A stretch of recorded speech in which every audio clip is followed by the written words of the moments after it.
CIB choir. Let's begin in the name of God, who is the giver of life and every other good thing. But as we receive Mr. Samuel Isiama, a fellow of the CIB, Ghana.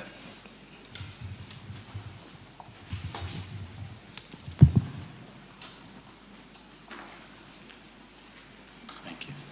Thanks for the opportunity. Shall we rise for a word of prayer?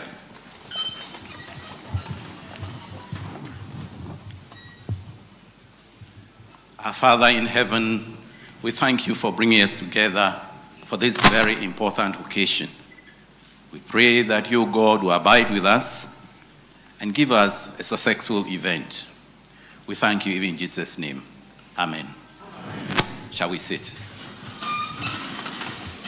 Humbly, I ask that we remain standing as we begin this event by paying tribute to the nation in which we ply our trade, Ghana. God bless our homeland, Ghana.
If you're joining us live here at the Chartered Institute of Bankers Secretariat, right here at East Legon, or on radio, television, or online, ours is a warm and gracious good morning and welcome to this glorious event. It is the Chartered Institute of Bankers Ghana 60th anniversary launch. And I thought we'd be excited and put our hands together. My name is Jerry Edem Ajololo. As you can see, I am the latest fellow of the Chartered Institute of Bankers. By faith. And it has fallen to me on behalf of our president, together with the governing council, the CEO, and the entire secretariat, to thank you all for attending to our call with such refreshing speed and enthusiasm. Ours today is a glorious celebration, cataloging how far we've come, where we're at, and the glorious future that lies ahead of us. It is my fervent hope and prayer that we shall leave here with a reimagined focus of our future and what it holds for us as we reflect on a very important theme, redefining professionalism in banking through ethics. It falls to me this morning to acknowledge with gratitude key stakeholders who have come to celebrate with us. Chief amongst us today is the Minister for Education. Would you please make welcome the Honorable Dr. Yao Educhum, MP. Thank you. With great delight, we receive the Governor of the Bank of Ghana,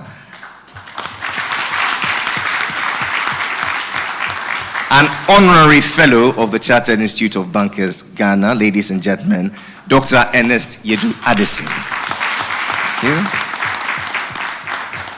With joy, we receive one of our own, a fellow of the Chartered Institute of Bankers, ladies and gentlemen, former Minister for Finance and former Governor of the Bank of Ghana, the Honorable Dr. Kwabena Dufo. Thank you. Why don't we make welcome in the same vein the CEO of the Ghana Bankers Association, ladies and gentlemen, Ghana Association of Banks, I beg your pardon.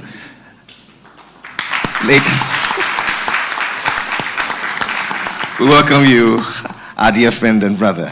Ladies and gentlemen, it's a tall list of acknowledgements, but since time is fast spent, allow me a little moratorium and allow me to defer and make payments in exactly 2 hours, 15 minutes. I hope my deferral request has been granted, Honorary Governor.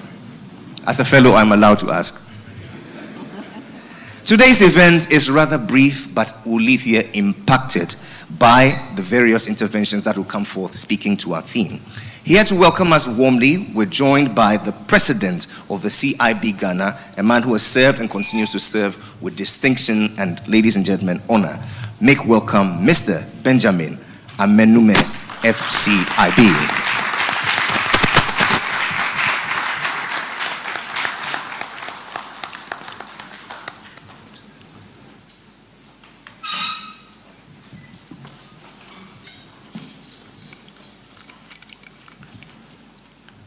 The President, the Vice President of the Republic of Ghana, and fellow of the Institute of Bankers Ghana, Dr. Baumia, the Honorable Minister for Education, Dr. Educhu, the Governor of Bank of Ghana, Dr. Addison, Governing Council members, past president and CEOs of the Institute,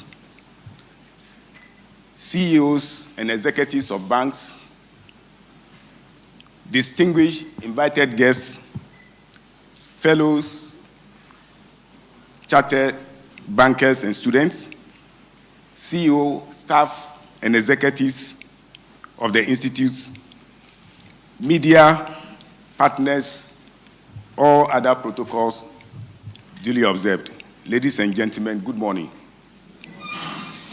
On behalf of the Governing Council of the Institute, I welcome you all to the Chartered Institute of Bankers, Ghana.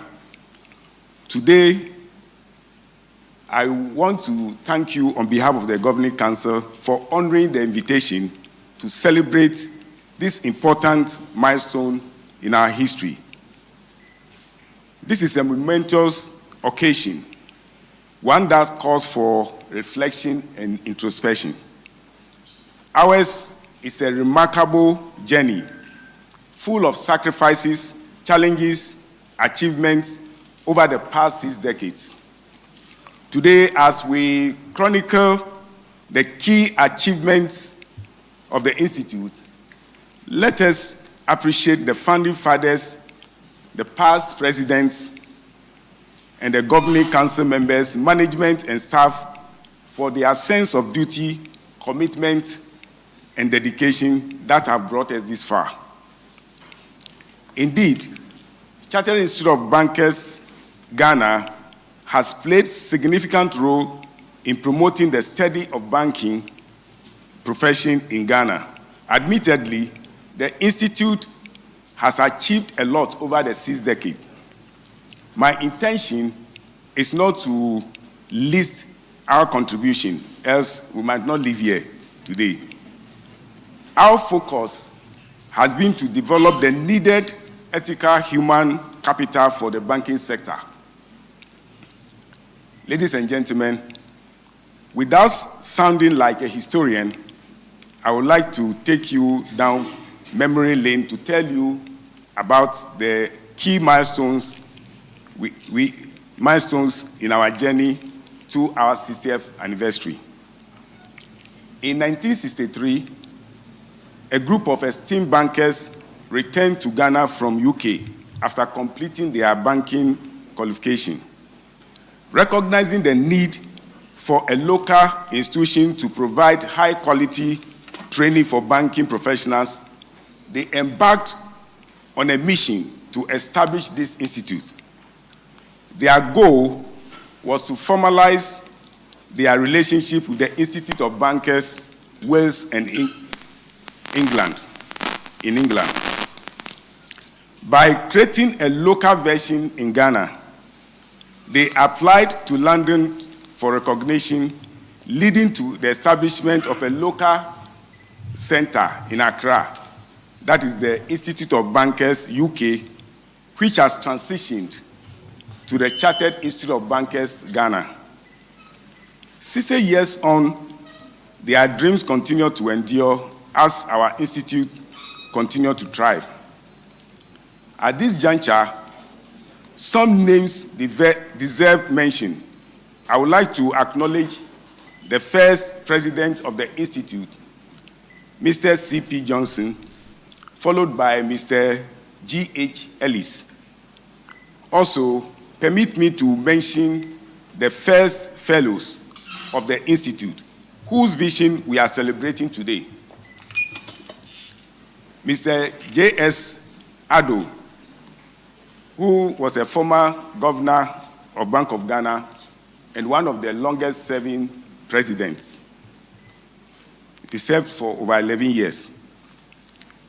So I will mention the rest by name without mentioning their role. Emmanuel Entry, S.A. Donko, K.A. Dugan, Robert Elisaki, Mike M. Ezan, Joseph Jura, E.N. Norte, J.A. Nyama, P.T.N.K. Korte, Yaumenu Sapon, E.H.A. Square, just to mention a few. After operating over 10 years, the Institute of Bankers Ghana was registered in 1978 under the Professional Bodies Decree 1973 NRC 143 with 30 professional members and 11 corporate members. The period between 1973 and 1982 witnessed significant advancement in the growth of the Institute. Concrete steps were taken to give structure and form to the Institute. In 1975, Mr. Kofi Atabronya was appointed the first executive secretary, which is now the equivalent to the chief executive of the Institute. Thereafter, subsequent staff appointments to run the Institute were made. In 1993, as part of the effort to win the Institute off the UK Institute, the first workshop for local examiners and moderators were held in August 1993.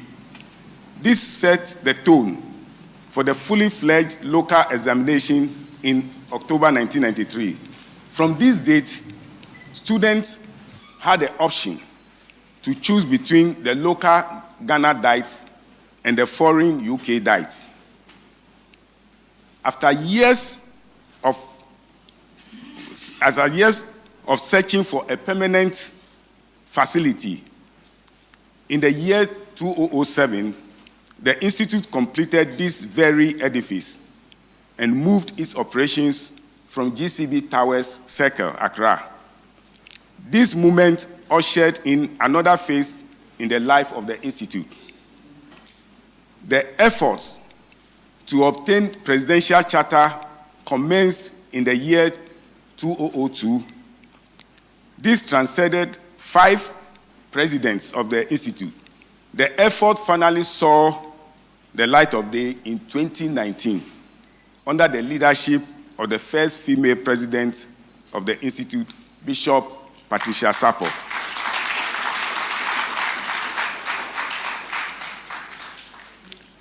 The Chartered Institute of Bankers Ghana Act 2019 at 991 was passed. This milestone graced the struggle of the founding fathers. Today, our mandate is to promote the study of banking and regulate the practice of banking profession in Ghana. Indeed, as we celebrate this 60th anniversary, we must take a moment to acknowledge the incredible effort of our dedicated governing council members, CEO, staff, lecturers, examiners, and members who have tirelessly worked to ensure the success of our institute. It is their passion, expertise, commitment that have enabled us to consistently raise the bar of banking, education, and professional development. Ladies and gentlemen, looking into the future, we are more determined than ever to continue our mission of shaping the future of banking in Ghana. We will strive to adapt to the ever-evolving landscape of the financial industry, ensuring that our graduates remain at the forefront of ethics, professionalism, and innovation. We will also continue to collaborate with the industry stakeholders, regulatory bodies, especially Bank of Ghana, to maintain the highest standard of professionalism and ethics. Before I take my seat, ladies and gentlemen, I believe the future of our institute is bright. Our commitment and partnership with key stakeholders remain very strong. I'm also confident that with our shared values and unwavering determination, Chartered Institute of Bankers Ghana will continue to be a beacon of excellence for generations to come. To this end, firstly, we will be launching a number of certification programs for the banking industry. Secondly, we are launching a banking sector professional development endowment dubbed 60 for 60. This is 60 million Ghana cedis for 60 years. This fund is to support talent and leadership development. Thirdly, we will be rolling out financial literacy and education programs across the country. In closing, I want to express my heartfelt gratitude to everyone who has been part of this incredible journey. Our institute's success is a testament to the collective effort, dedication, and vision of its members, past and present.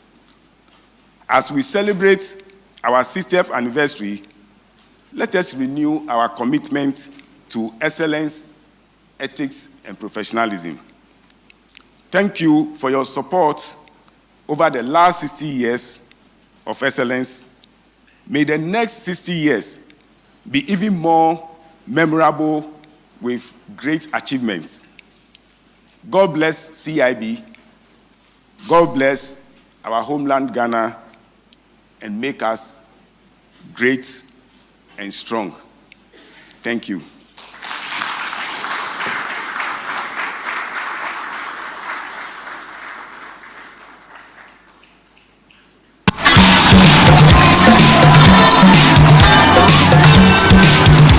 (1963), a year of significance, a handful of visionary Ghanaians, Chartered bankers, returned from their studies in the United Kingdom.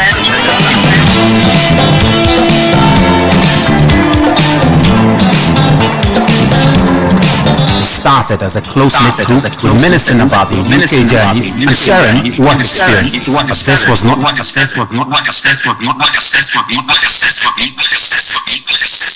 Ladies and gentlemen, we must apologize. Clearly the sound man did not do morning devotion. But please help me say thank you. Even me. Help me appreciate our president, ladies and gentlemen, for that amazing welcome address. Cataloging so well our journey, but the part that touches me is how you paid glowing tribute to all your predecessors. Please, let's salute all the giants that have gone before us. And so we've heard from the head of our state. Let's hear from the head of government, the man who runs this secretariat with such admirable zeal. Ladies and gentlemen, would you please make welcome yours and mine, Mr. Robert Jatto, as he charts the future for us.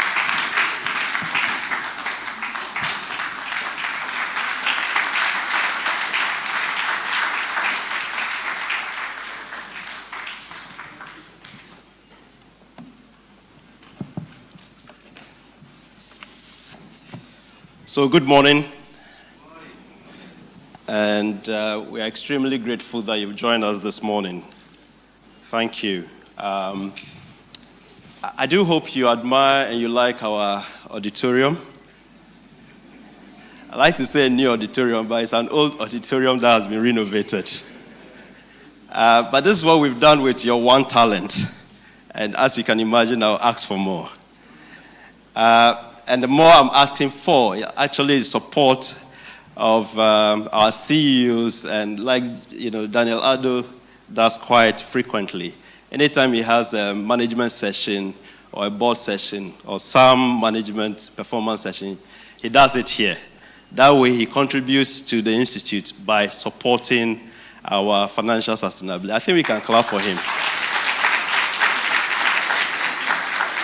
So I've thrown the challenge to Mr. Adomako and all the others in this room. I think I've finished advertising the auditorium, so I can move on to my speech. A few days ago, I met Mr. Alassane Andani, and he introduced me as the Vice Chancellor of the banking industry. I reflected on that. I think it's a nice title to have. But if I'm the Vice Chancellor, then the Chancellor has spoken. That's the President of the Institute. I think we can clap for him. So CIB Ghana, a future reimagined. We've done 60 years. What are we aiming to achieve in the next 60 years? Very quickly, in terms of outline, what's our mandate and what's our aspiration? Of course, what do we bring to education and regulation? But what about thought leadership and shaping the future of policy and, of course, partnerships? Digital learning, we believe, is a future. Our asks and why. So think about the banking sector as a tripod. We have the operators, and I think John is here representing the banks. Then we have the regulator, the governor, central bank. Then we have educator, CIB Ghana. I believe, and as an institute, we believe that the three legs must work together for us to achieve a sustainable banking sector. And that is not lost on us. So what's our ambition? Our ambition going into the future is to be the most relevant and underline relevant institute of excellence for professional banking education in Africa, and I'll add regulation. Professional banking and regulation in Africa. What does that actually mean for us? Our mandate, as the President mentioned, under the Chartered Institute of Bankers Act 2019, Act 991, is to promote banking education and regulate the practice of banking. For us, the interpretation is that we need to develop trusted professionals for the financial services sector. We need to put ethics and professionalism high on the agenda of banks and bankers. And that also means that we should be the talent engine, the talent and leadership engine for our industry. So what are we going to do? Let's start with the needs of our industry. And a few months ago, I sent some WhatsApp messages to a number of CEOs and HR heads to say, what are your current skills gaps? And what are the future skills gaps that you believe you have? And here's what they told us. That from everything around the customer, they need to understand the customer better. They need to leverage data and analytics. They need people and leaders with empathy. Certainly, putting the core competencies at the heart of what we do will be important. Mapping the journey of the customer, digital banking, but of course, innovation.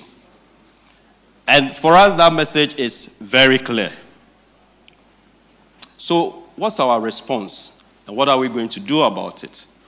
We'll put innovation in the heart and center of our certifications. And I'm glad to announce that today we are launching the Chartered Banker for Executive Leadership for our industry. If you don't clap, you don't get lunch. We have redesigned our curriculum. That's the flagship ACIB qualification. We are working very closely with the central bank, the Ethics and Investigations Unit, to roll out ethics certification for the industry.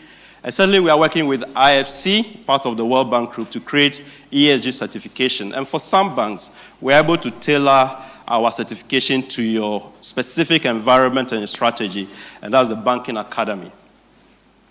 So the Chartered Banker for Executive Leadership is really an accelerator in terms of leadership journey, but involves coaching, mentoring, ethical leadership, governance strategy, sustainability. And we'll talk about that later. Our newly redesigned flagship qualification, which is the ACIB qualification, has 4 levels. Every level is named and recognized. And what you find is we have fundamentals of financial services. And our firm belief is that everyone working in banking should have that fundamental. And we are counting on all of you to support us. Then, of course, the next level is financial services practitioner. You get to the next level, which is level 3, is expert financial services practitioner. And when you finish the final level, you get a chartered banker status.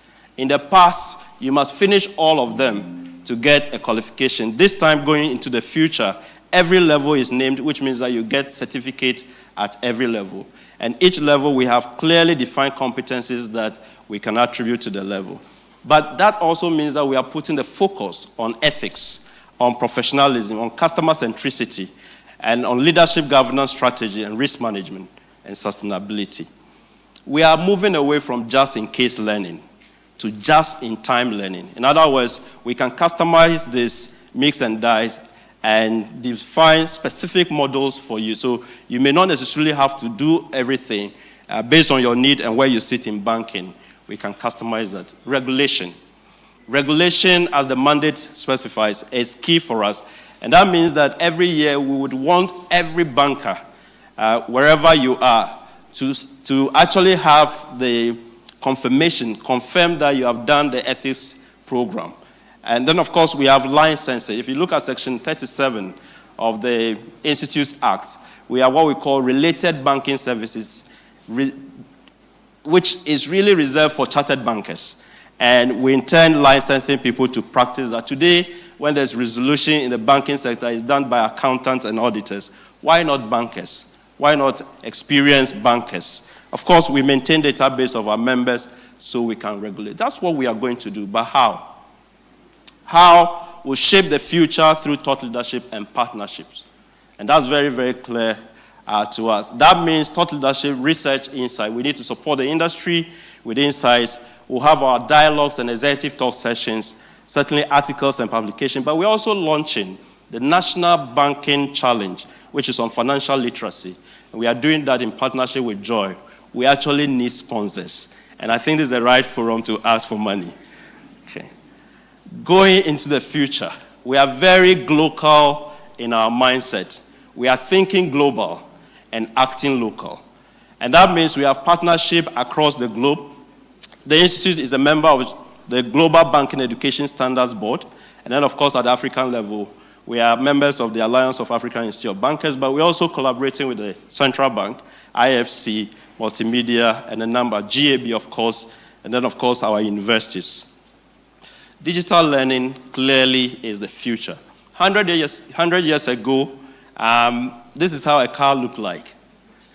Today, this is how it looks like. Our world is evolving around us. 100 years ago, this is how a classroom looked like. It appeared that hasn't changed too much or so much. But actually, let's not be deceived. There are new learning competitors that we see. Today, you can take programs on Coursera, LinkedIn, YouTube. And to be honest with you, we think that the future is really digital. What are we going to do as CIB? We believe our learning resources must be digitized. The context is that our curriculum, our learning delivery, and certainly the community of learners that we create will be very important. Then we need a technology to create the access, certainly the infrastructure to support learners. And we are putting learners at the heart and center of what we do. If we do that and do it well, we expect the right mindset, skill set, and growth for our industry.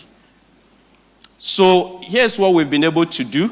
Leveraging AI, ChatGPT, we've created a number of manuals which are being reviewed by experts. But manuals are not enough. E-learning books are not enough. We want to create content, particularly videos, audios, to support that learning material or learning environment. And this should be very online. So what's our ask? The ask is that if you think about it, we cannot continue to train bankers in analog ways and expect them to perform and create value in a digital world. And that is not lost on us. So you can see we have Rolls-Royce ambition, but we are running on the TICO budget. So, as Mr. President said, we are launching a 60 for 60, 60 years for 60 million, Professional Banking Education Endowment Fund. Details will come pretty shortly. What for? We want to really continue to support curriculum development, digitize our learning platforms, support research and finance, financial literacy and education, certainly roll out some ethics program and CPDs for members, and if you like, rebuild this edifice. So the future banker will look like this. And he said, trust me, I'm still a banker. If we do this well, this is how our future should look like. This is the reimagined Chartered Institute of Bankers Ghana 60 years from now. Thank you very much.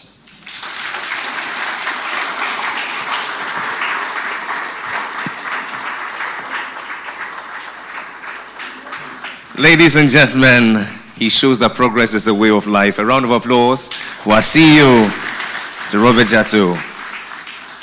And in such a short time, this is what you've achieved. Certainly, what you do in the future fills me with great enthusiasm for the prospects that lie ahead. We wish you Godspeed. And now we shall go back to the first video. Ladies and gentlemen, let's take a journey down memory lane.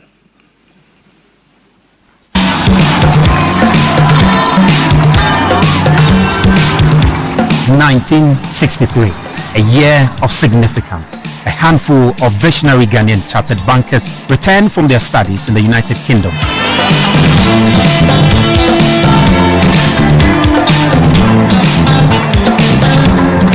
They started as a close-knit group reminiscing about their UK journeys and sharing work experiences. But this was not just about memories. The ambition grew.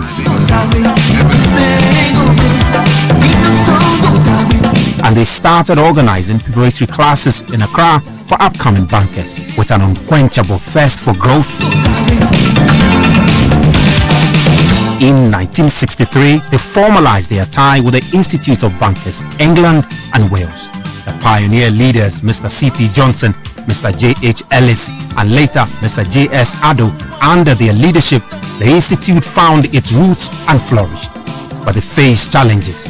Balancing rigorous banking education with work wasn't easy, yet their determination was unwavering. Over the years, the Institute's presence was undeniable. Their annual Bankers' Dinner became landmarks, platforms for central bank governors to share visions for the year ahead.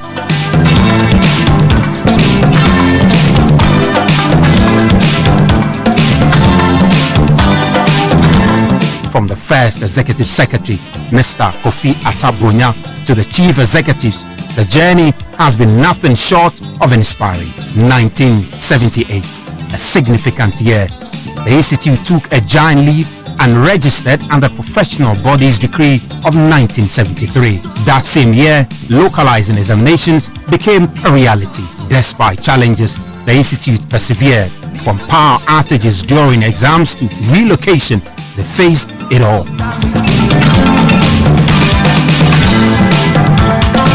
2016 saw a remarkable change. Bishop Mrs. Patricia Sapo was elected the first female president, leading the Institute to even greater heights.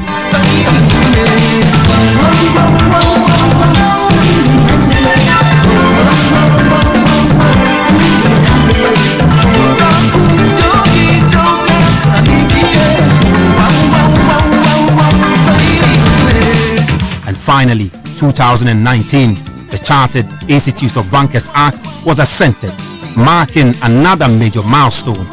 Through decades of passion, perseverance, and unwavering commitment, the Chartered Institute of Bankers Ghana stands tall today, honoring the past, celebrating the present, and looking forward to an even brighter future.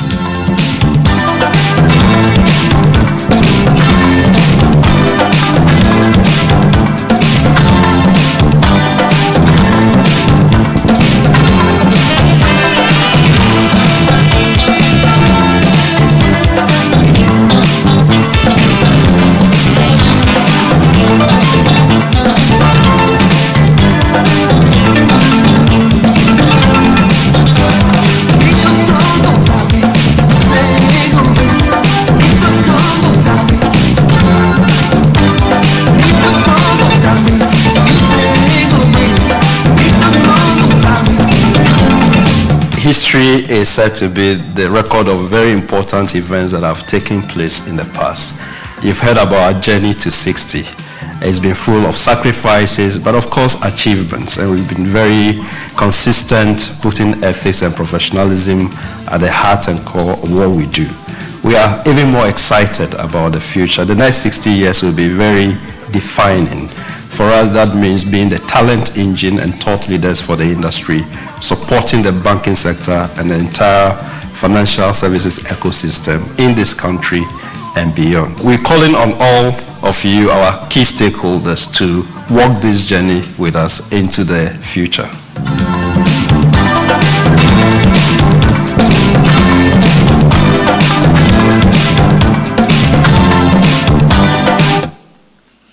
Joining us, please, a round of applause for them. Joining us with great solidarity this morning, our friends, our partners, I give to you the Institute of Chartered Accountants Ghana, the Institute of Directors, the Ghana Association of Banks, the IFC, the CIBN, and G-Best. Please lend your attention to the screen for their goodwill messages.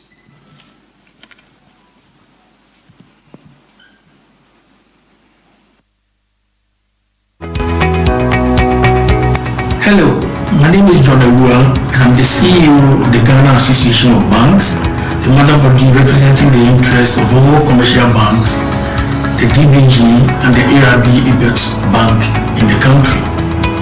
On this special occasion of the celebration of the 60th anniversary of the Chartered Institute of Bankers, I wish to, on my own behalf of the banking industry and the generality of the financial services sector, extend our heartfelt congratulations to CIB for all the great job that is done in the past and what they have committed to doing into the future.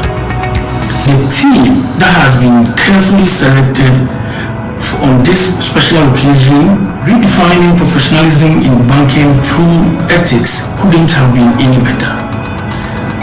As a country, we need a bit more of professionalism in our day-to-day activities, and as bankers, and particularly as chartered and professional bankers, to know that we cannot operate professionally without having ethics as the undertone of all that we do.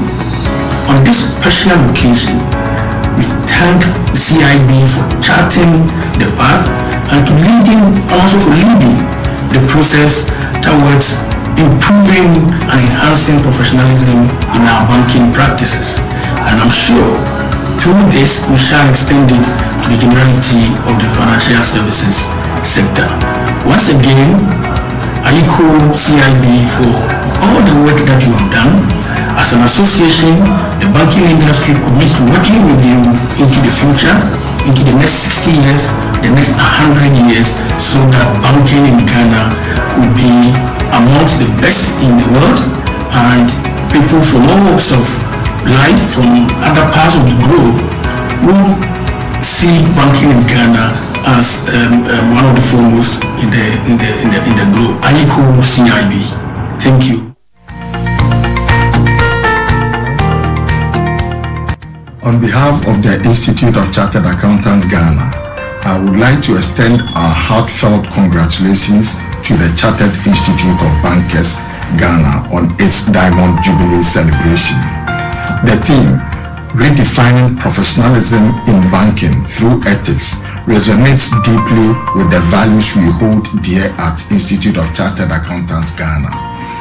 Over the past 60 years, the Chartered Institute of Bankers Ghana has made significant contributions to the development of the Ghanaian economy. Your members have played a key role in shaping the financial landscape, and your training programs have produced some of the brightest minds in the banking industry.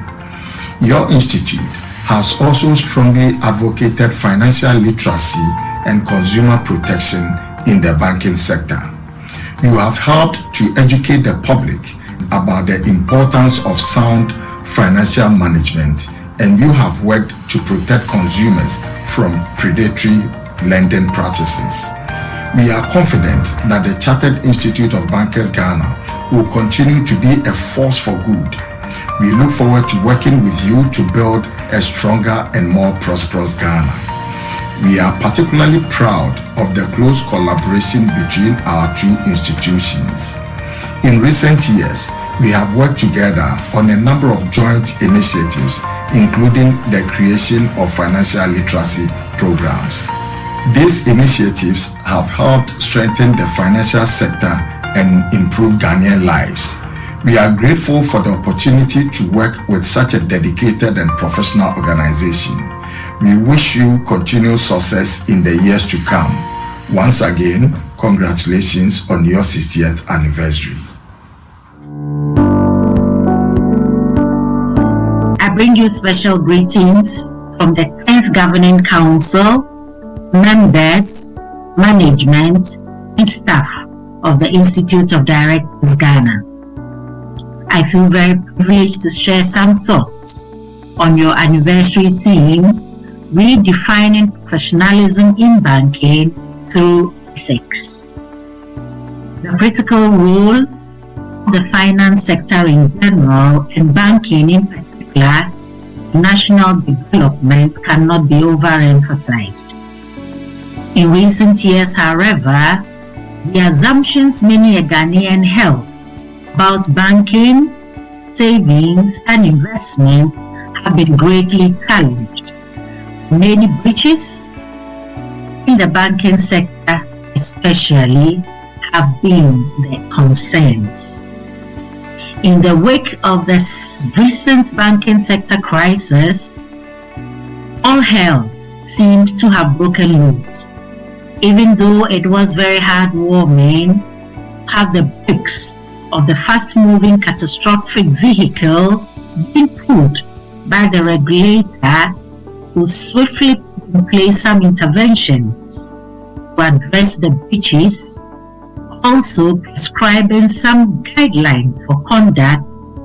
Investor confidence and trust are yet to be fully restored. The rippling effects of falling standards have a great potential to irreparably dent professional reputation. As professionals, we happen to be the souls and consciences of our organizations. It is our duty, therefore, to conduct ourselves ethically, gain stakeholder trust. Our actions and inactions must be guided by the high ideals of our professional values. Redefining professionalism, therefore, cannot be mutually inexclusive to reflecting on our practice. As practitioners, we must be consciously aware and very conversant with our professional standards. On this note, I wish you joyful anniversary celebrations. The Lord empower us for impactful services to His glory. Thank you all.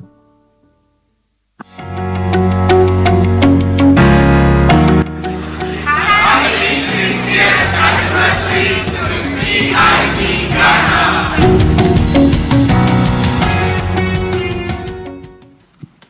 Ladies and gentlemen, with warmth, let us receive all of these messages of solidarity. We thank you all for your messages. Today, we're joined by the Governor of the Bank of Ghana, who is here to deliver a keynote on the theme we're reflecting on. But let me take you back to October 5th, 2020.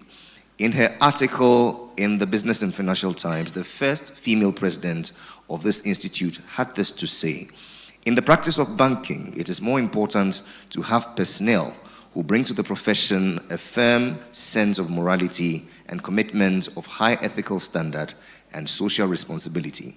Those who do not pay attention to competence in dealing with ethical issues in the financial services industry pay heavily in the loss of reputation and trust when caught doing what they are not supposed to do." That was 2020.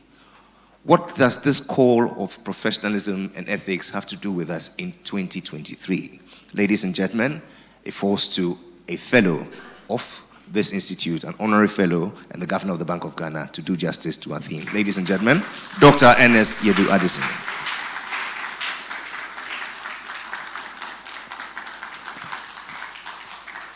Thank you. Thank you very much, Jerry. I wonder how many of you noticed that the future reimagined, building that he showed looked like the new Bank of Ghana headquarters building. We are on the same page, brother. We are on the same page, yeah. Honorable Minister of Education, Dr. Yao Osei Educhum, the President of the Chartered Institute of Bankers, Mr. Benjamin Amenume, Chief Executive Officer, CIB, Mr. Robert Zato, Governing Council members of the Chartered Institute of Bankers, past President with us, Mr. Wusu Hemeng, past Governor of the Bank of Ghana, past Minister of Finance, Dr. Kwabena Dufo, Managing Directors of banks, associates, fellows of the Chartered Institute of Bankers, ladies and gentlemen. Good morning to you all. It is a pleasure to be here today. First, let me express my appreciation to the Chartered Institute of Bankers for the kind invitation to be the guest speaker for today. Today's launch of the 60th anniversary is indeed a special occasion. Over the past 6 decades, the Chartered Institute of Bankers has distinguished itself as one of the leading professional qualification institutions in the financial services of the country. More importantly, the Institute has served as a reliable partner, providing relevant and cutting-edge courses for banking and other professionals to build capacity in, enhance knowledge of, and regulate the practice of the banking profession.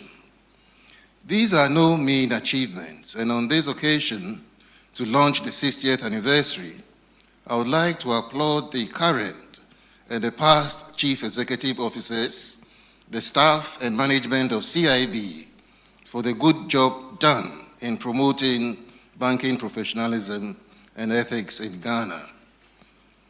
In line with the Institute's quest to improve capacity building at all levels in the banking field, a new Chartered Banker for Executive Leadership program, which targets key management and boards of banks, will be launched today. We congratulate the CIB for this and encourage banks to participate effectively in these programs to enhance their knowledge and skills.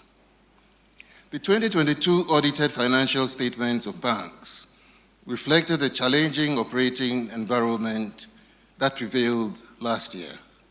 Most banks reported significant mark-to-market valuation losses on their holdings of government bonds. Other losses were due to higher impairments on loans and rising operating costs. The industry posted losses of 8 billion Ghana cedis in 2022 compared with a profit of 7.4 billion Ghana cedis recorded in 2021. The main profitability indicators, namely return on assets, return on equity, all turned negative in 2022 because of the industry's loss position. Ladies and gentlemen, banking data for the first half of 2023 reflected some improved performance.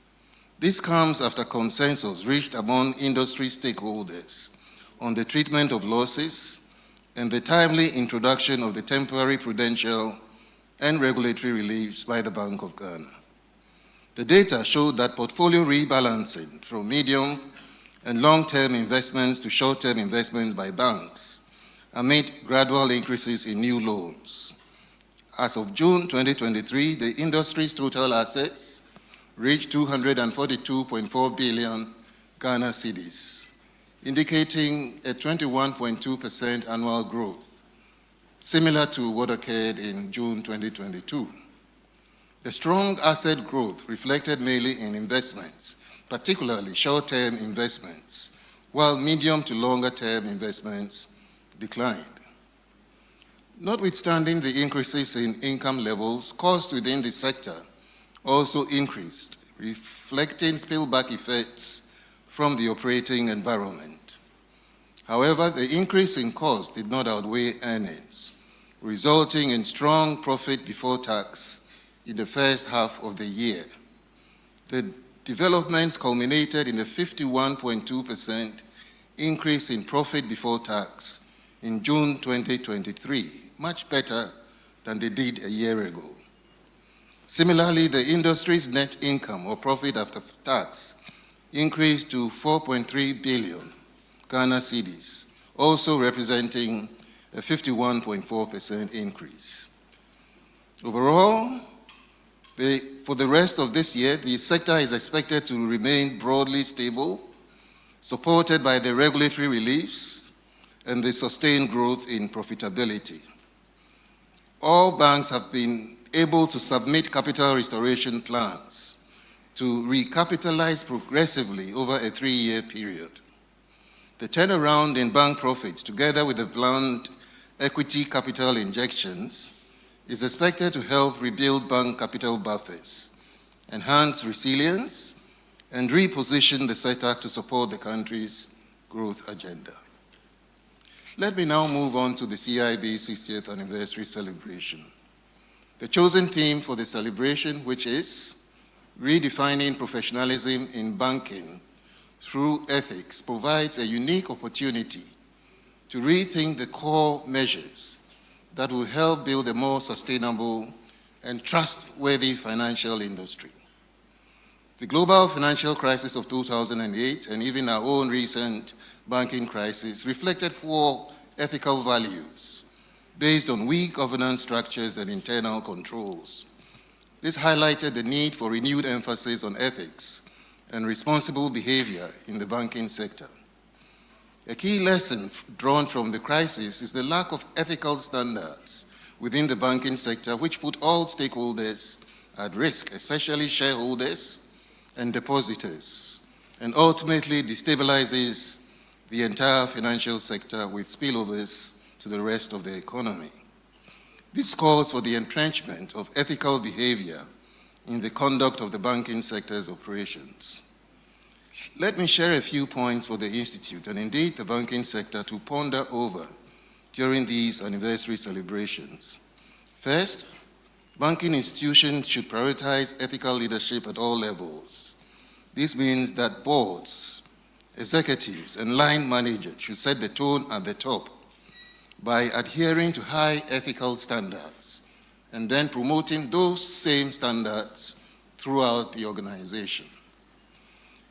Banks must invest in ethics training and education for all employees. This means that bank staff must understand the importance of ethical behavior, the consequences of unethical actions, and how to make ethical decisions in complex situations. Banks must develop clear and comprehensive codes of conduct and outline expected behaviors and ethical guidelines for all employees. These codes should be readily accessible and regularly updated to reflect changing industry standards and regulations. Bank staff must understand that these ethical principles does not allow the infiltration of our banking institutions with political agendas. We at the Bank of Ghana have been the target of such disgraceful unethical conduct. Indeed, we will ensure that our Ethics and Investigations Department will follow up on these issues and deal effectively with this canker.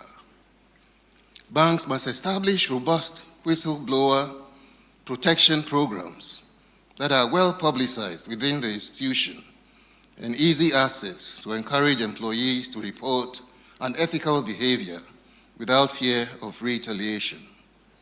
Banks must protect and promote transparency in financial transactions and decision-making.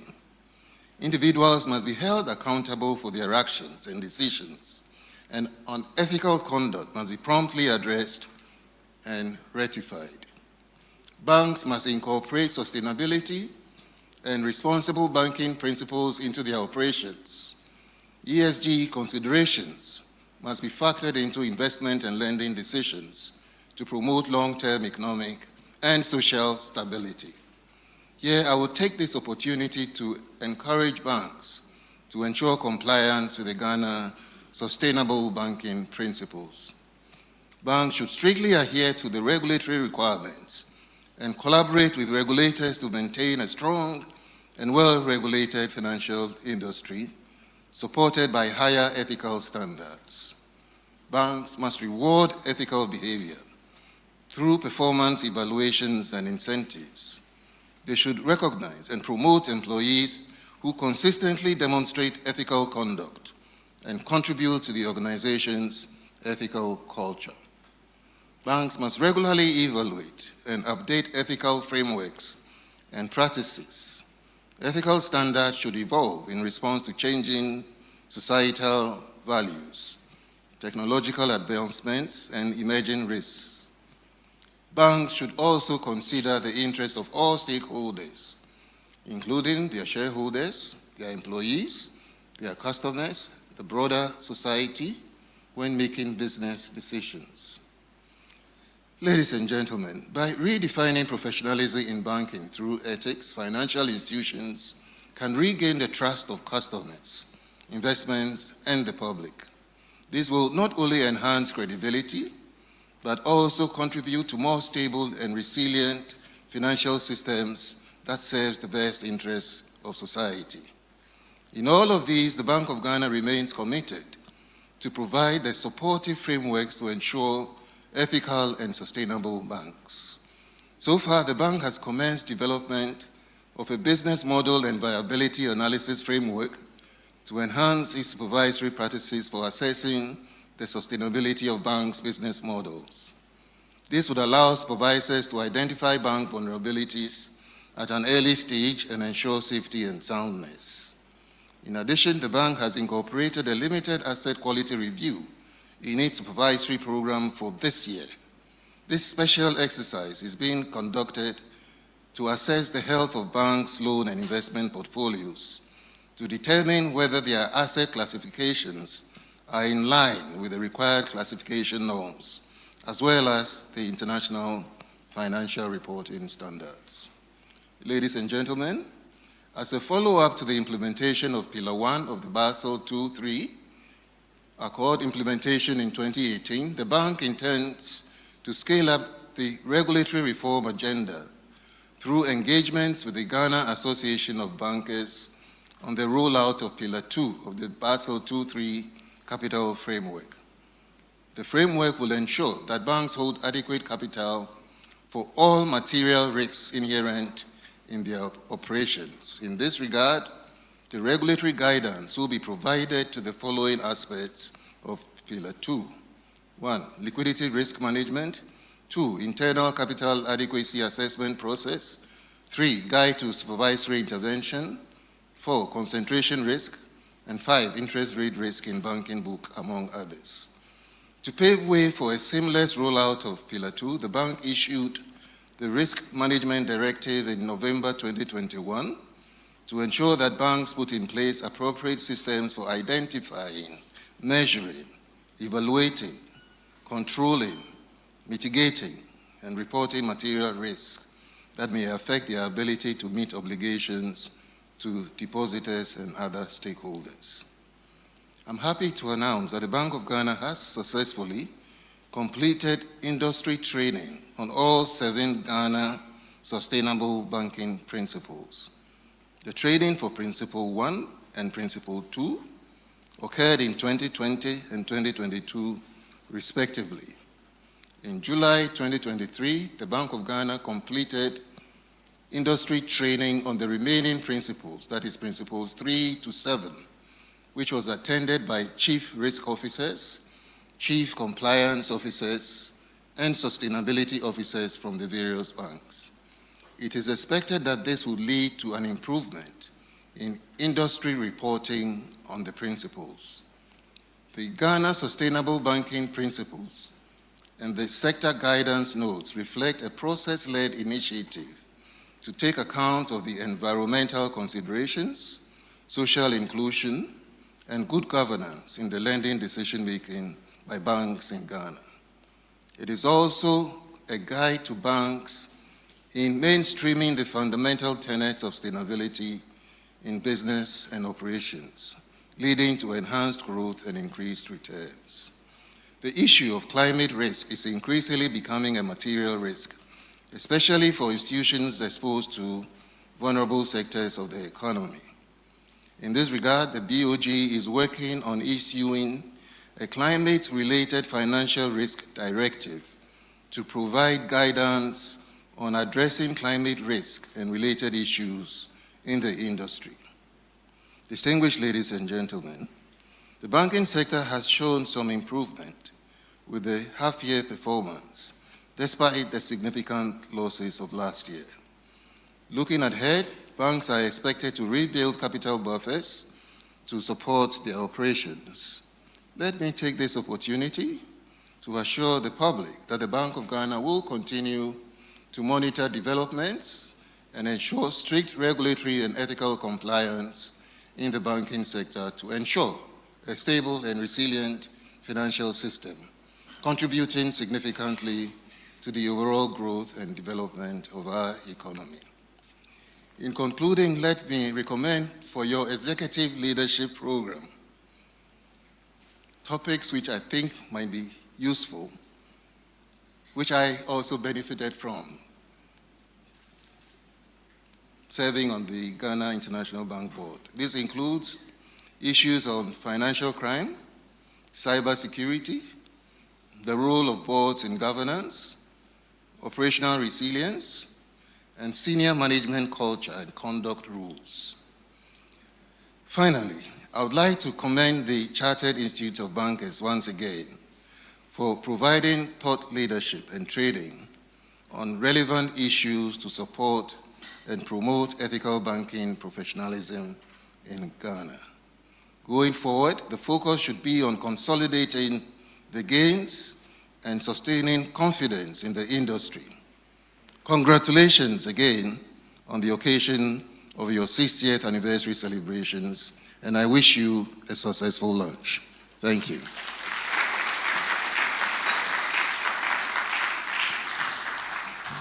One more time, ladies and gentlemen, the Governor of the Bank of Ghana. Thank you for that very thought-provoking keynote. Yours has been a widening of the theme to include elements of sustainability and much more than that, a focus on the core of our business. Thank you very much. But for all your efforts, I believe it falls to you to help us launch this great program. Ladies and gentlemen, I would like to invite now the Governor, together with the council members, a round of applause as they come up.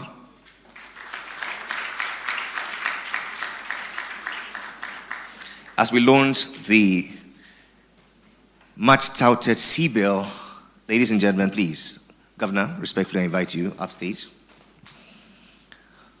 All the council members and past CEOs, please come up.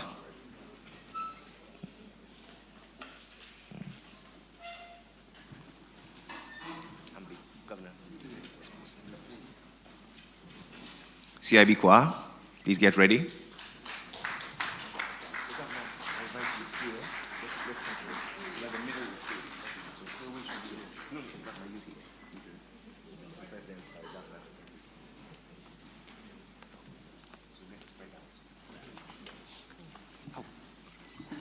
Please, let's all come this way. Let the middle show.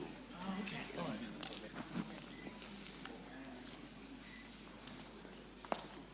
Let's go.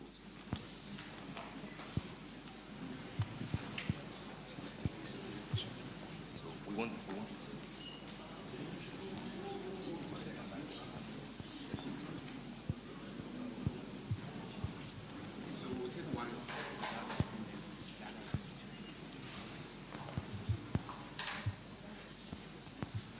Okay, so it's not complete without our Honorable Minister. Would you please make welcome the Honorable Dr. Yao Edochum.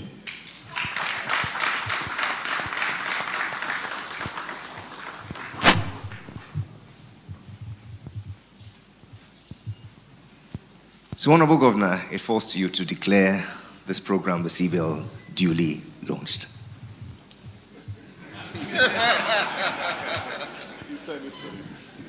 On this note, we declare the Chartered Banker for Executive Leadership program duly launched.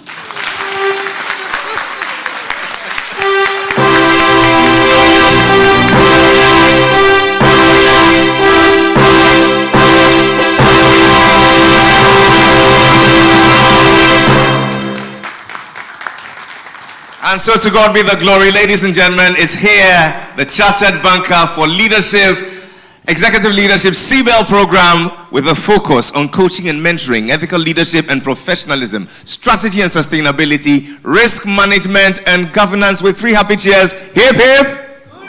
Hip hip! Hip hip! Let's have some celebration. CIB choir, let's have some music right about now. Photographers, are we through?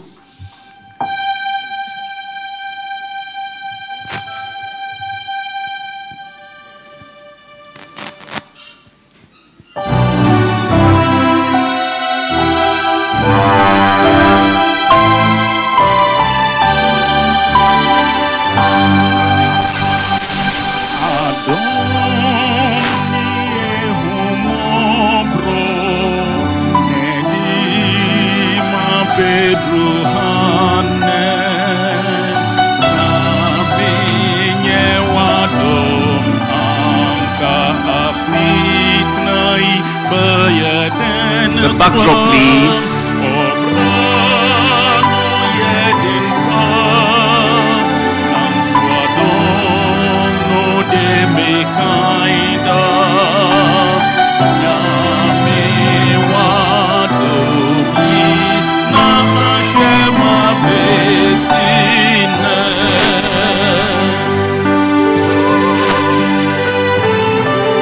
Ladies and gentlemen, a round of applause as they take their seats. Thank you very much, Honorable Minister, Governor.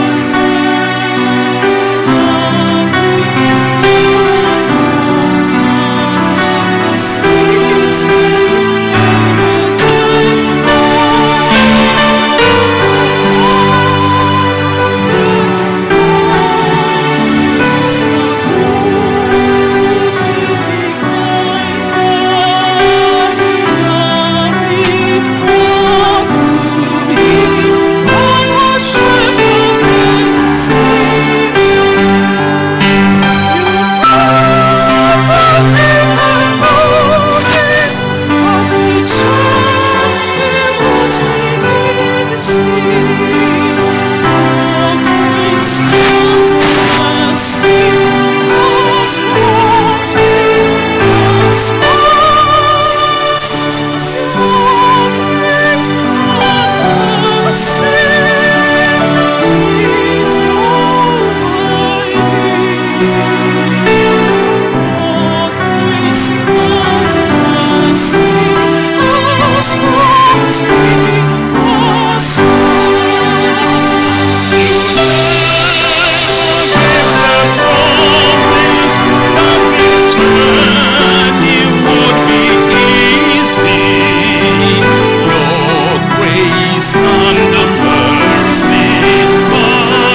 This is our own way of showing ethical banking. The CIB choir. Round of applause for them. The next time you go beyond my time, I'll give you a haircut. So the CBIL has been launched. What is it going to be like? For the next few minutes, please lend your attention to the screen.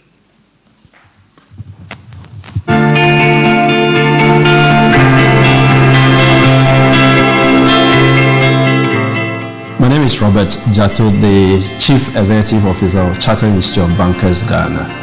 Our mandate at the Chartered Institute of Bankers is to promote banking education and regulate the practice of banking. In other words, human capital is so important to us in driving professionalism ethics in the banking industry or the financial services ecosystem as a whole. So the Chartered Banker for Executive Leadership is an important program in delivering on our mandate.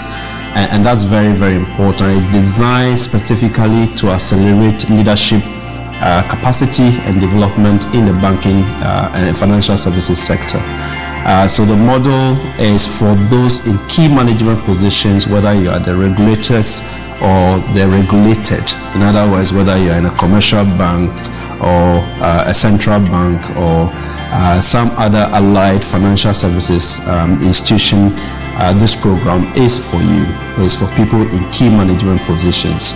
Now, the program is designed to be self-learning, peer learning, self-tuition, and certainly there are some facilitator-led sessions as well. But let's look at the content.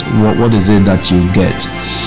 There are 3 or 4 key models in the program. The first one is really taking a look at your career journey up to this point in time to distill what are the key learnings, how has the industry evolved, what are the technologies that are shaping not just the present but the future of the industry, and what kind of human capital do we need in the financial services space for us to be sustainable.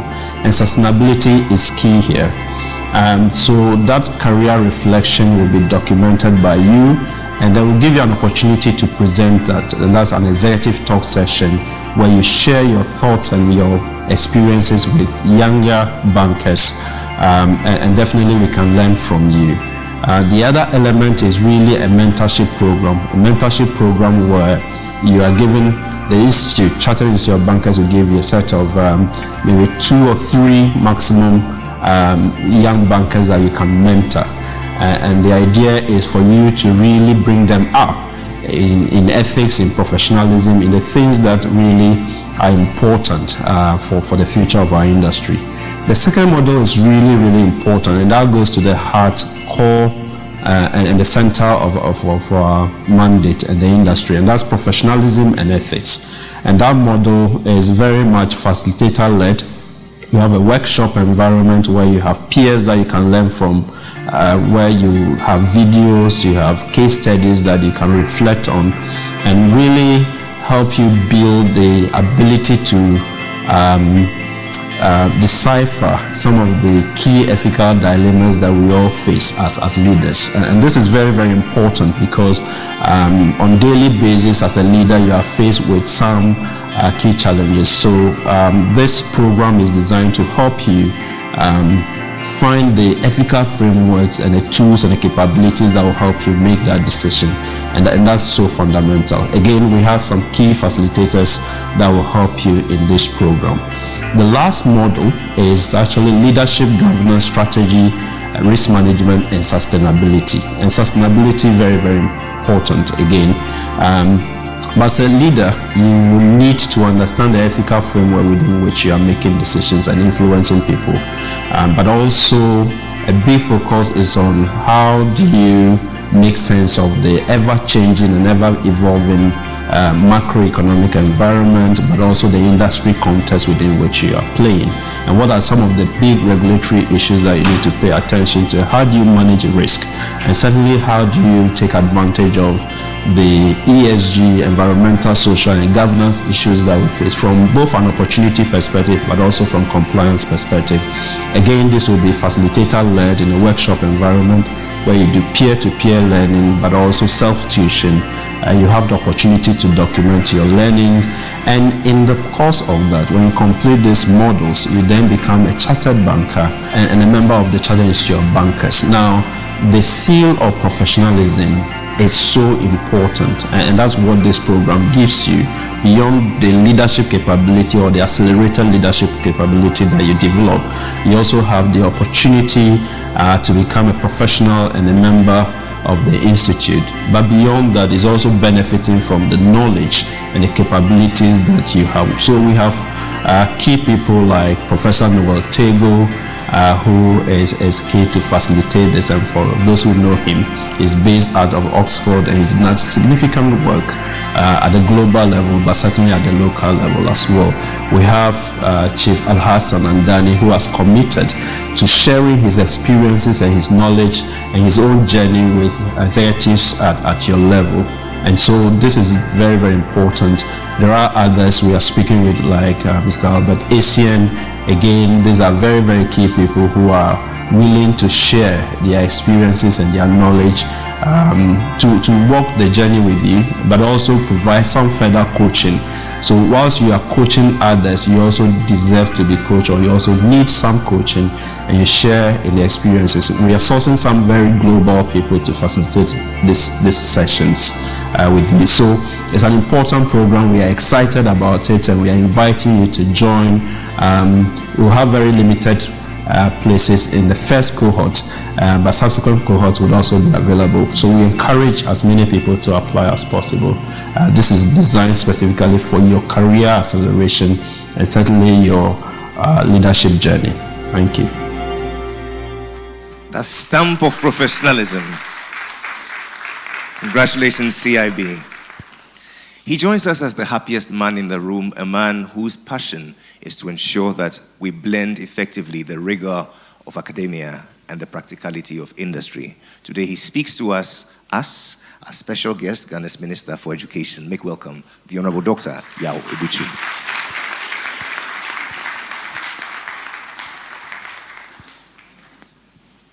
Thank you. You're doing a fantastic job here. Good morning to everyone.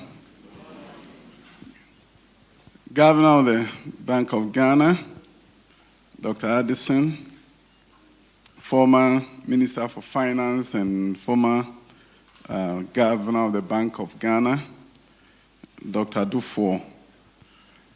It's an honor to see you in person. I've seen you on TV many times, on TV. Distinguished members of the Institute of Chartered Accountants, not forgetting your CEO and President, who are doing a fantastic job. Managers of various banking institutions, the choir, and the friends from the media. Invariably, we ignore you, but we see you. You are in red. And you sing so well, so you ought to be recognized. It's indeed an honor to be here today. Minister for Education at Institute of Bankers event.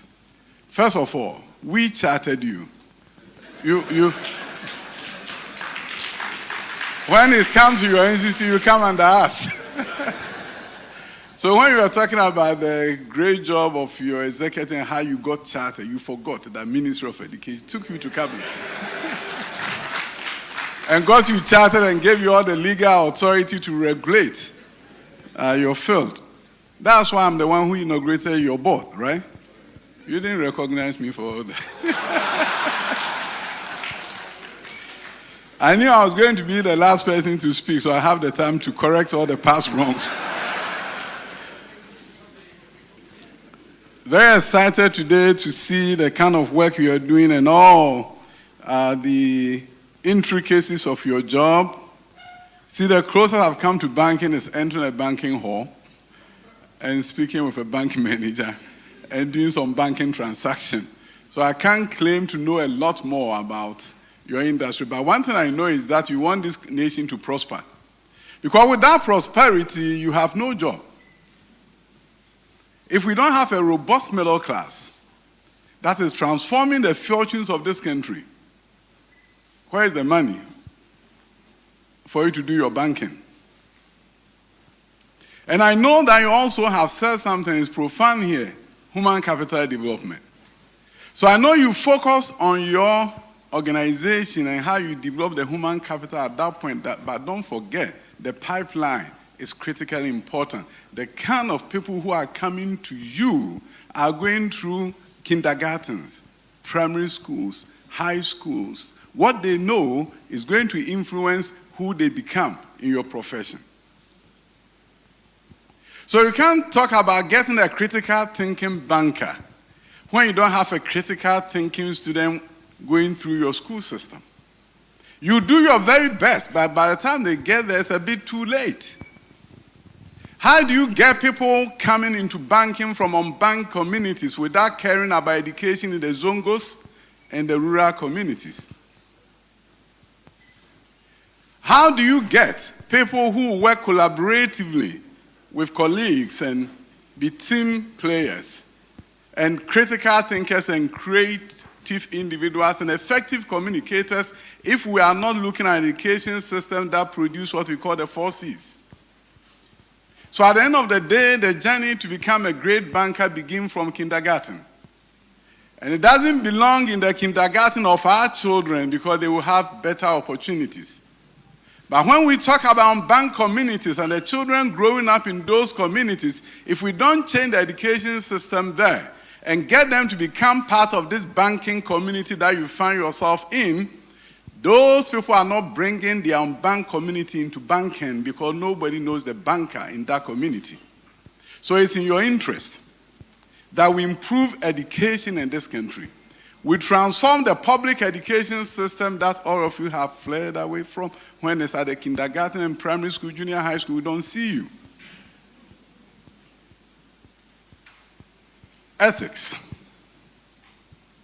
See, when it's legal, it's very easy for you to become part of your ethical code of conduct. But the gray area, where you have to decide whether to tell a customer a certain product is better for them or not, that is where the ethical judgment becomes even crucial. As a politician, my ethical judgment is when I look at how can I serve Ghana better. And how can I do the kind of things that will help transform the fortunes of this country so that this country will be better than I came to find it. So I've created my own ethical judgment when I began to look at schools and say, Ghanaian children deserve better. So when you look at the fact that the President of the Republic pledged to do free senior high school, I was there in America when I heard him talking about free senior high school, free senior high school. One day I was so fortunate to see him at my school in Los Angeles. He came to visit LA and decided to come to my school to see what I was doing there. Came and saw my students and teachers and all the work that was going on. He asked me, would you consider coming back to Ghana to help me change the education system? I was saying to myself, this man don't know me. He doesn't know where I grew up and where I've come all the way to America, enjoying the American dream, and you want me to come back to Ghana to help you change the education system. My father was a cocoa farmer in a village called Antobam in Manso, Memphis. You walk 10 miles to get to that village. So from Manso, you walk 10 miles. There was no car going there then. And from Antobam, you walk 2 miles to get to my father's village. It was called Nyamebechre.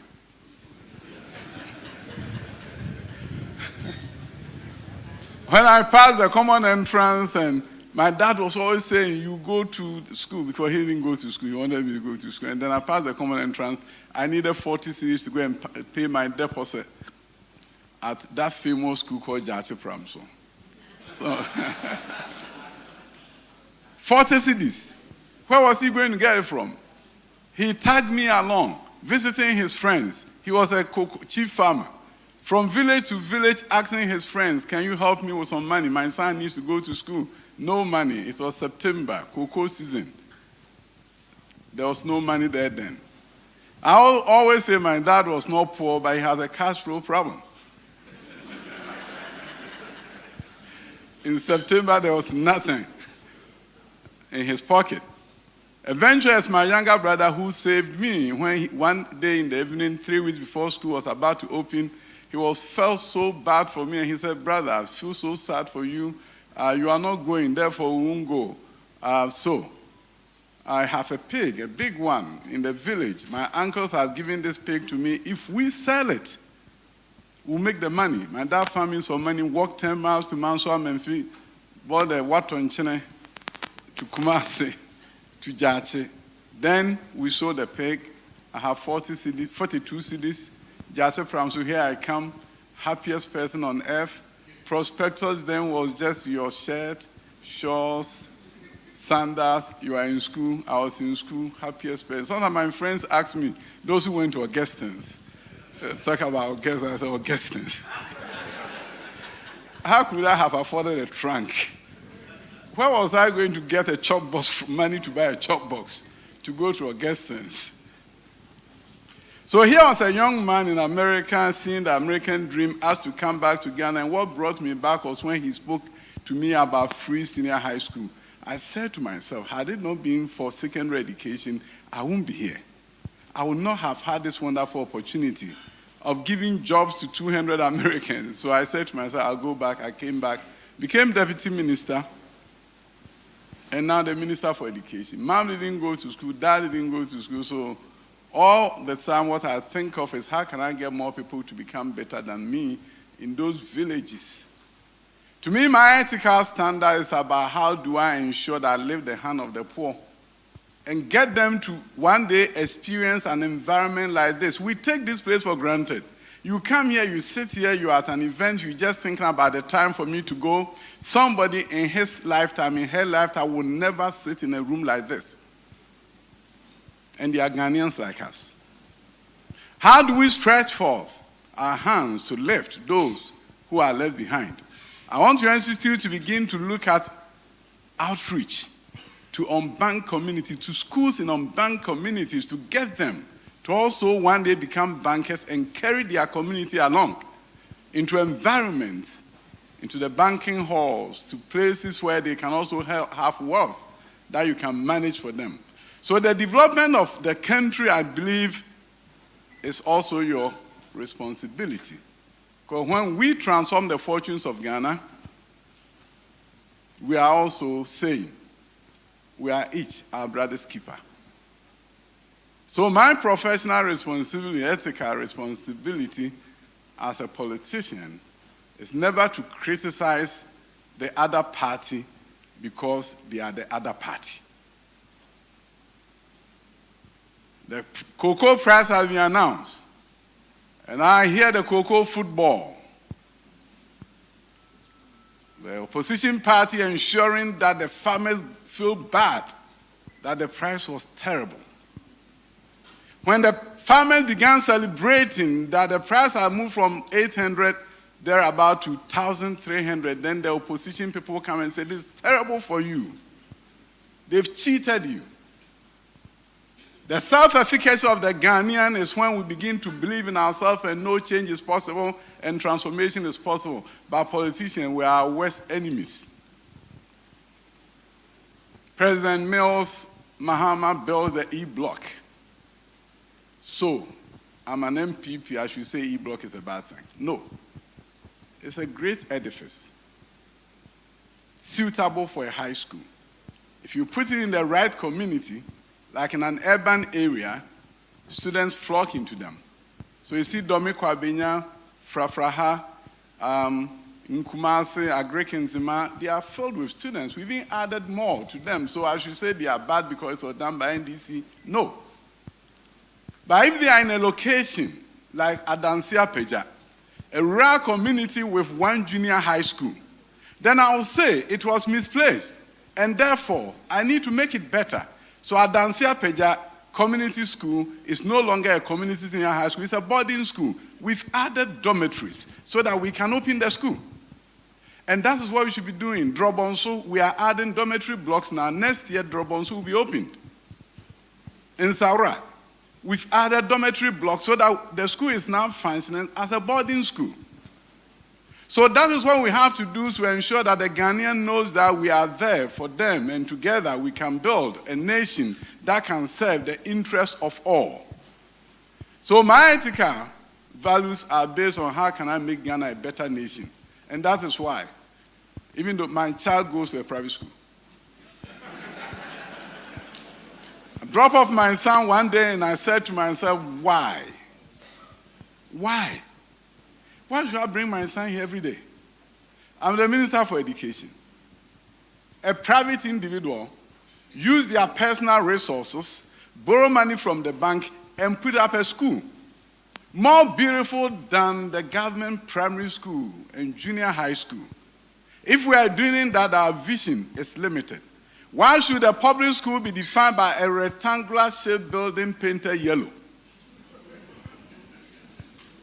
And private individuals are putting up huge buildings. In Kumasi, you have the Mission Academy, a Greek Nzima area. In Accra, you go to Medina, and Dr. Yeboah, ICE International Community School, costing over $10 million. And I said, $10 million, get fund, what's our budget? Why can't we build a better school than that? So we want to change, go beyond. This is a public school. Coming up East Legon. This is the future of public education, because we can do better than what we are doing. Moving us so fast, and very soon this school open takes about 1,500 students from KG to senior high school. And I'm very sure one day I'll see people looking like you line up in front to get your children here. Because this is going to be free. You have to contribute, but it's going to be free. The interior will look like this. Moving so fast, in January, February, the school will open. I believe our public education institutions should become better places of learning. In rural communities where we have challenges, through the help of the Arab Development Bank, we have funding now, and we are replacing some of those buildings with new schools. And as they say, charity begins at home. So in my bosom chain, I had to start. And we had a wonderful opportunity of the $1 million per constituency funds, and I was able to start something very unique. Look at the way the children are dressed, and you're going to see that public education is changing. I think we can show that here. Public education is changing, and it has to change. It cannot be the status quo. It cannot be that we can build universities, build high schools, but we can't build junior high schools and primary schools. Better. So this is the public school students.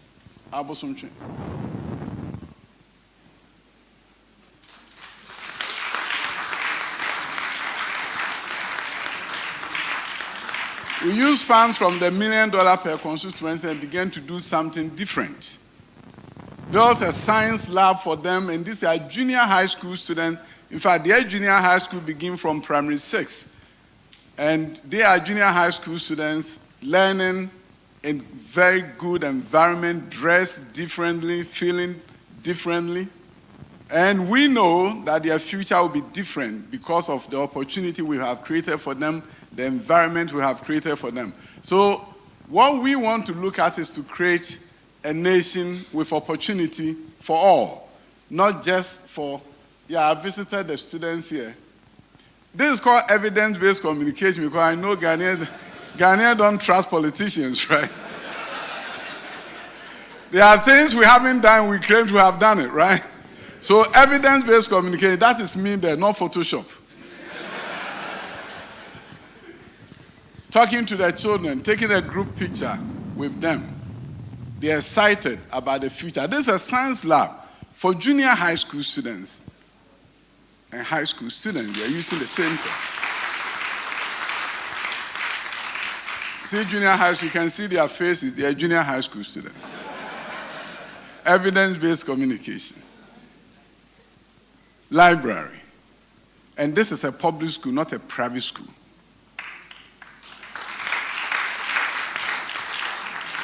So across the country, we have funding. We are building model junior high schools, because one of the weakest links in our education is our junior high school.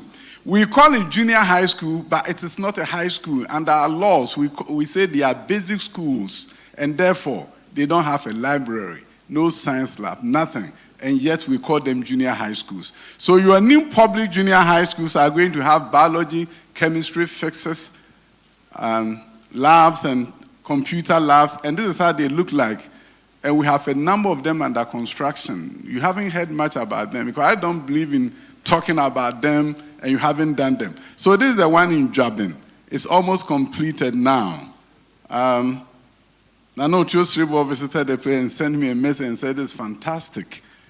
In January, February, or earlier, when we opened the Jabin Junior High School, we're going to close 10 old junior high schools. Those 10 schools will no longer exist. Moving all the children in these old schools. We're going to move the children from these buildings into a new environment. So with this intervention, we're moving education from 19th century to 21st century. So out of these schools, you're going to get the bankers of the future. And not only are we focusing on I know a number of bankers some people are engineers, right? I don't know why. You like engineers. So we are building STEM schools for you so that you can get more engineers to come. So there are 10 schools like this in Ghana. They are called STEM high schools. In the US, this would be community colleges. But in Ghana, they are high schools, built by Nana Danko Akufo-Addo.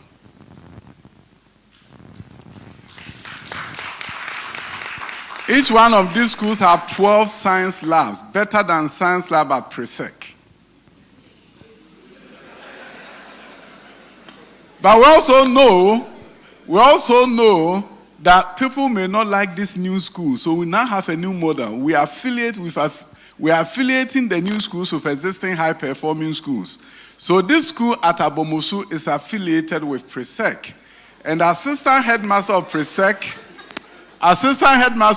have been sent there to head the school so that Presec's learning culture will be found here. We want to see the DNA of these schools. Because I don't understand why Jache Pramsu should take 50 years in order to become any important school. What about if it was affiliated with Prempeh College? Then you can take the values, the learning culture of Prempeh College and put it there. And in no time, in 10 years' time, these schools will become those schools. You look at schools like Manfi Methodist girls and Ahantaman girls, Nyakrum, what do they have in common? All those schools are high-performing schools now, but they were headed at a point by assistant headmistresses from Wesley girls. So the formula is clear. And we have to do the right thing. This is a school in my constituency called Bosomchi Girls. The former headmistress of Wesley Girls, Ms. Jokoto, is the trainer for the teachers there. In about 5 to 10 years' time, Bosomchi Girls will become Wesley Girls of Ashanti. See, the learning environment is unique and different. They have, all new schools now must have a library. You remember the Aflao Community Senior High School where the chief made some comment and the president have gone to open the school. We opened the school with top of the line science labs for Aflao Community School. And now we have science labs being built in existing schools. And this is Okuapimai. Their science labs are even better equipped than the universities. This is a Bree Girls, new science lab for them. This is Kumasi High School. That's where I did my CISFOR. and yes, my time, right? Okay. So, change is coming. And we need to embrace change. We need to work together. The banks, please step up your corporate social responsibility into this area because you are creating the next generation of bankers who will be critical thinkers. So work with us and work with you. This is financial literacy. We'll work with you so that I can get into the classrooms, so that children will know and take advantage of financial literacy. You know, we have social studies that's supposed to have some aspects of economics in it. In developed countries like in the US, you don't graduate from high school without knowing something about government and economics. It's a requirement for high school graduation. Unfortunately for us in Ghana, our curriculum has not been designed that way. You can go through high school, and if you did not do general arts, you don't know demand and supply. Never heard of banking and finance because you didn't do general arts. Our education system was different during your time. My time is limited, but I'll share a story with you. During our time, those of us 50s getting into 60s, you have O-level, A-level. At the O-level, the first 3 years, you did every subject. And then when you get to the fourth year, you selected. So at least you knew something about history. You read Edu Boahen and F.K. Boa. You knew something about your country. Then we created a junior high school, senior high school, somewhere down the line, on the blind side of all of you.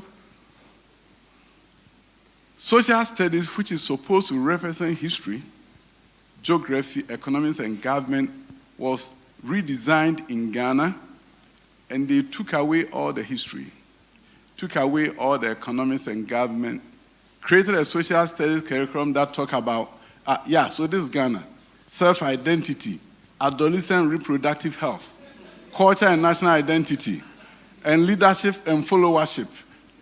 Then they do physical environment and all this. This is social studies in Ghana. Let's look at social studies in the US.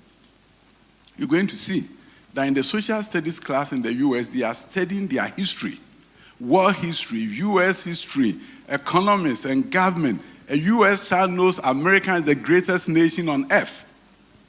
A Ghanaian child who does not do general arts in Ghana today is the most disadvantaged of all children because he has no sense of history of our nation. And when we talk about patriotism when he doesn't know his country. And for those who are rich and your children get to the GIS and they do the Cambridge and the IB curriculum, then they don't even study about Ghana. They are Ghanaians, but they are no Ghanaians. So now we've engaged Cambridge, we engage IB, and they're going to localize the content for us in Ghana. So your children can do Cambridge, but they will study the history of Ghana. But how do you even criticize them when our own curriculum didn't have the history of Ghana? So we're changing both. And that transformation is going to help you build ethical values because you can't build ethical values without a context. You can't talk about patriotic children without looking at their history. So in the US, this was going 10th grade, they do world history, modern history, United States history, principles of American democracy, and economics. Every student, before you graduate from high school, they know their country, they know who they are, they want to transform the fortunes of their country. They believe that America is the greatest nation in the world because they've been taught their history. So the good news is that this year we're reviewing the history, the social studies curriculum, and it's going to change because we deserve better. Our children deserve better. So thank you for the warm welcome, and I don't want to overstay my welcome here. Because, you know, I'm a teacher and a politician. In both professions, if you don't talk, you are in trouble. Recently, a colleague of mine in Parliament went to his constituent and they said, "We have not seen you on TV." I said,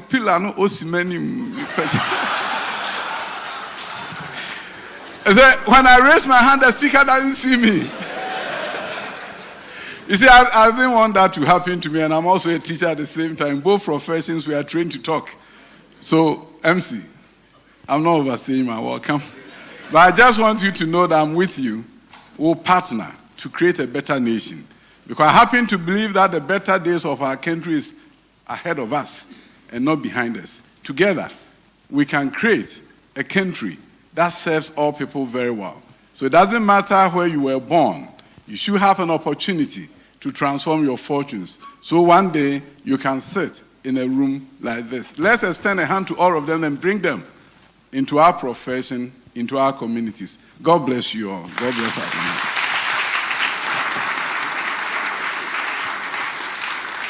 Ladies and gentlemen, let it be louder. Wow.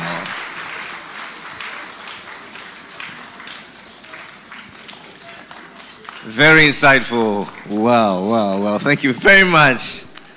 The Honorable Dr. Yahweh Duchum, you have reshaped our theme and you've called on us as critical thinking bankers to also consider society by making sure that our populace is well grounded in ethical values through our modest contributions. We promise we'll make you proud. One more time, please, a round of applause.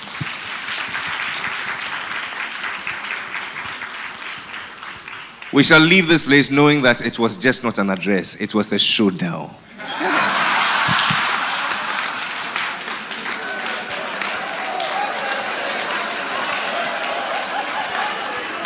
But the real owner of the showdown has been patient with us. He's been with us online. It is my pleasure to invite a special guest of honor as he delivers his address. Please, with a rapturous round of applause, His Excellency, Dr. Mahamudu Bawumia.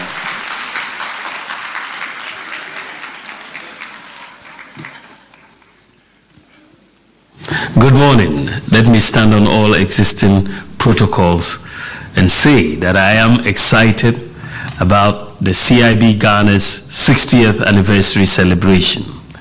It saddens me, however, that I'm unable to join you in person today.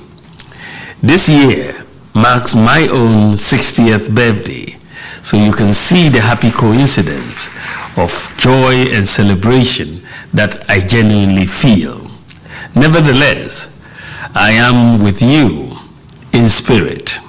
Distinguished ladies and gentlemen, on behalf of the President of the Republic of Ghana, His Excellency Nana Addo Dankwa Akufo-Addo, and on my own behalf, I congratulate you, my institute, the Chartered Institute of Bankers, Ghana, on our 60th anniversary. 6 decades of commitment to professional banking, education, human capital development, ethics, and professionalism in Ghana is worth celebrating. Your theme for the anniversary, which is redefining professionalism in banking through ethics, couldn't be more appropriate. Ladies and gentlemen, Chartered Institute of Bankers Ghana is an important player in the banking industry and the economy as a whole. I have followed with keen interest some of the exciting activities and thought leadership events that the Chartered Institute of Bankers has been pursuing in recent times. Let me mention a few of them here.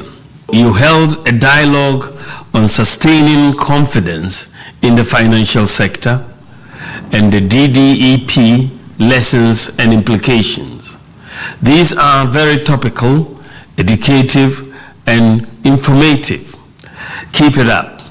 You are launching today the innovative Chartered Banker for Executive Leadership, CBEL program, for key management, regulators, and boards of financial institutions, and this is impressive. You have redesigned the flagship Chartered Banker qualification, the CIB, and I understand that the competency framework for the new syllabus is heavy on ethics and professionalism, digital and data analytics, customer experience, centricity, sustainability, and core financial services competencies. Very well done. This is very good. Also, CIB Ghana is creating a certification program in ESG, environmental, social, and governance, in collaboration with the IFC, which is part of the World Bank Group, and the EPA. Sustainability and responsible banking are very important at the global and national level. I endorse and support the Chartered Institute of Bankers Ghana on the above achievements and for leading the pack on ethics and professionalism, ESG, and sustainability. To the Governing Council, members and management of the Institute, I say Ayiko. Ladies and gentlemen, fellow members of the Chartered Institute of Bankers Ghana, I understand that the Institute will be pursuing several strategic initiatives going into the future. These include, but not limited to, professional development, endowment funds called 60 for 60, that is 60 million Ghana cedis for 60 years. I will personally support this educational trust fund of the Institute. As a proud member of the CIB Ghana family, in addition to my annual subscription, which I have fully paid, by the way, I will make a contribution to the CIB Ghana Endowment Fund.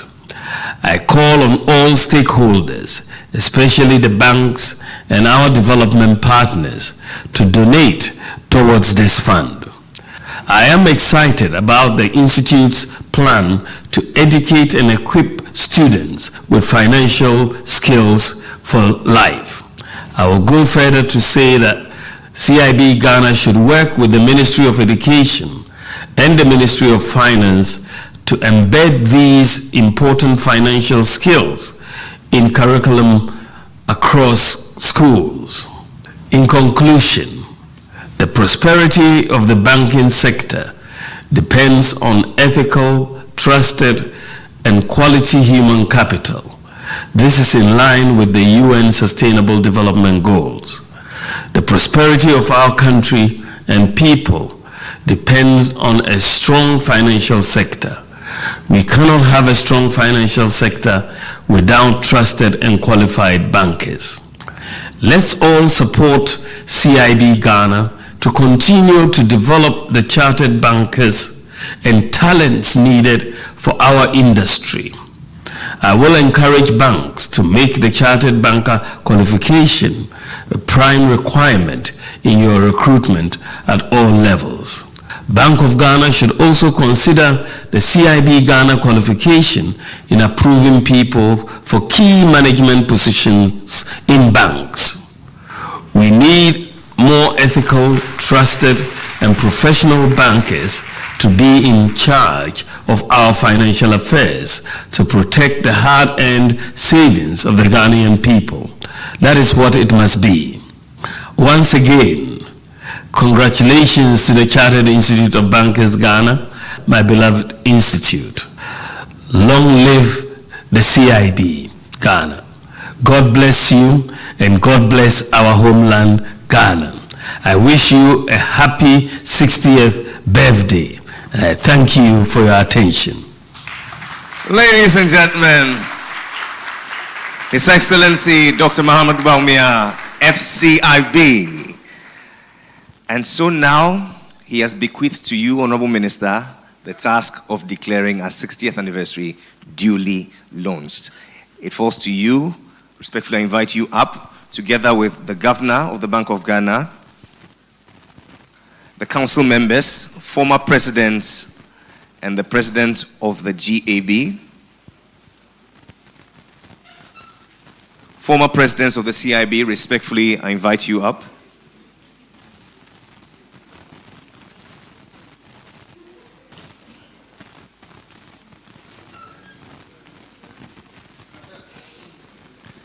The Honorable Minister would declare the 60th anniversary, and thereafter we shall unveil our 60th anniversary logo. We shall unveil a special cloth that we've designed, and then finally we shall have a big celebration. Honorable Minister.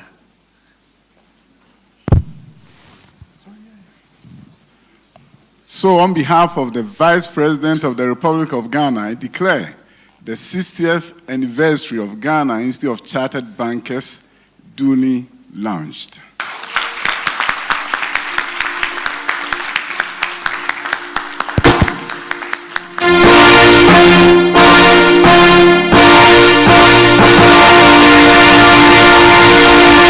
And so I ask that we all rise, and counting down from 6 to 1, we shall behold the new logo. And so I ask that we space out. Yes. So let's go in 6, in 5, in 4, in 3, in 2, and in 1. And we say hip hip. To God be the glory. Our new identity at 60. Put your hands together and let's celebrate. We shall now receive the specially branded cloth to celebrate our 60th anniversary. Let's have some music as the cloth comes through.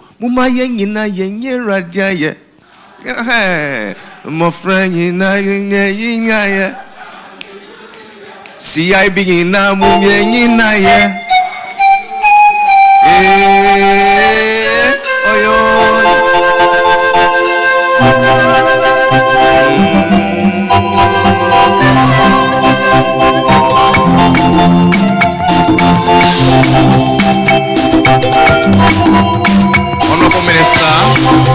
Honorable Minister, together with the President,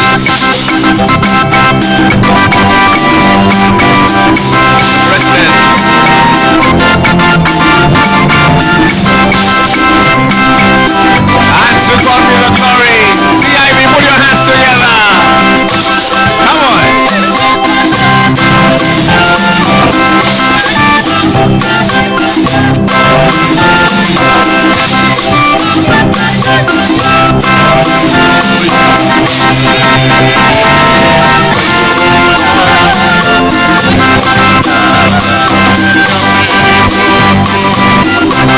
And so let's have everybody receive copies of the cloth.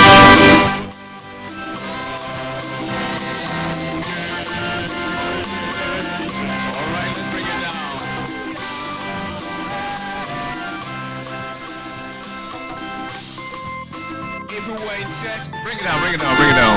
If we were in church, this is where our appeal to your pockets and act like the governor of the Bank of Ghana by sweeping all the liquidity in this place. But because of time, what we want to do is to secure some commitments on behalf of all of us. And I know the bankers, you are generous. It's been a good year. So with these cloths, I ask that you just donate, something. GCB is 70, so I know they'll do 70,000. FBN think they are 5 years. We'll use your mother company's age. Stan Charles, they say they are out. Don't mind them. But please, I want us all to make commitments with these clothes. Okay. He says he'll give 100,000, please. And so as it comes to you, please do well to put in something small, and we'll be glad to obtain it at the end of this event. Is that agreeable? Please give yourselves a round of applause. And so let's have music right about now as I invite you all to please take your place at the front row. We have one last surprise as we end this great celebration.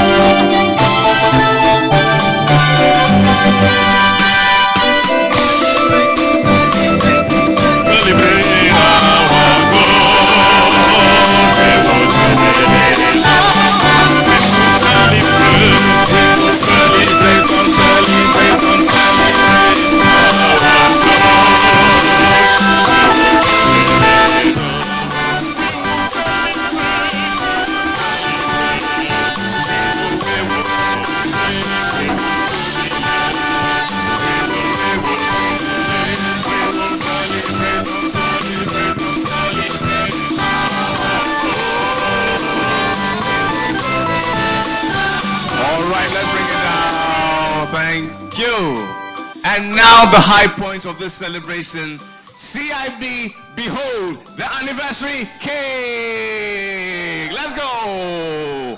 We will celebrate.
down. Let's bring it down. Let's take the fireworks onto the stage, please. Let's take the fireworks onto the stage. It's too short. The distance between, where we're standing. We're bankers, please. We're risk conscious. Let's take it off stage, please. And so all is set for us to cut this lovely cake. It's a combination of all the efforts by the team members that has produced this masterpiece. And so, Honorable Minister, assisted by the Governor, together with our former Governor and former Finance Minister, I ask that together we hold the knife.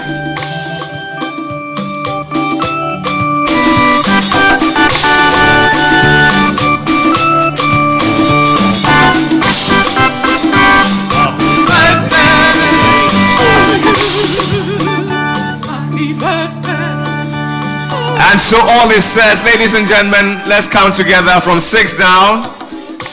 I ask that we all hold the knife.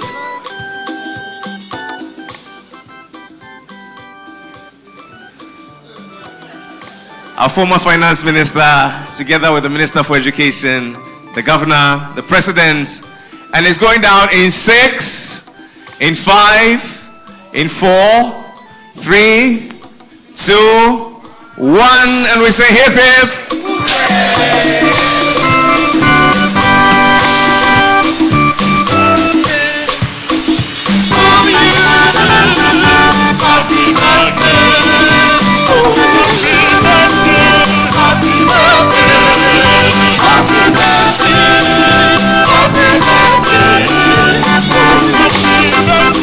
This is to a bright future.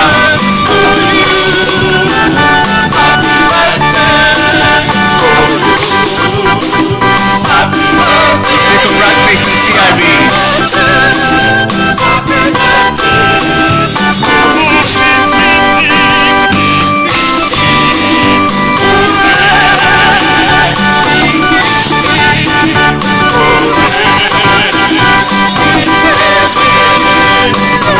All right, bring it down. There'll be many more pictures at the end, but for now, let's just retire to our seats briefly. Let's bring this to a close.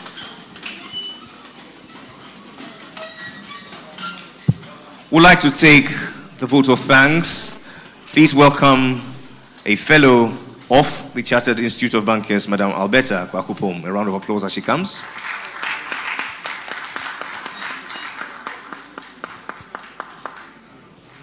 We shall take the pictures after the event, please. Thank you very much.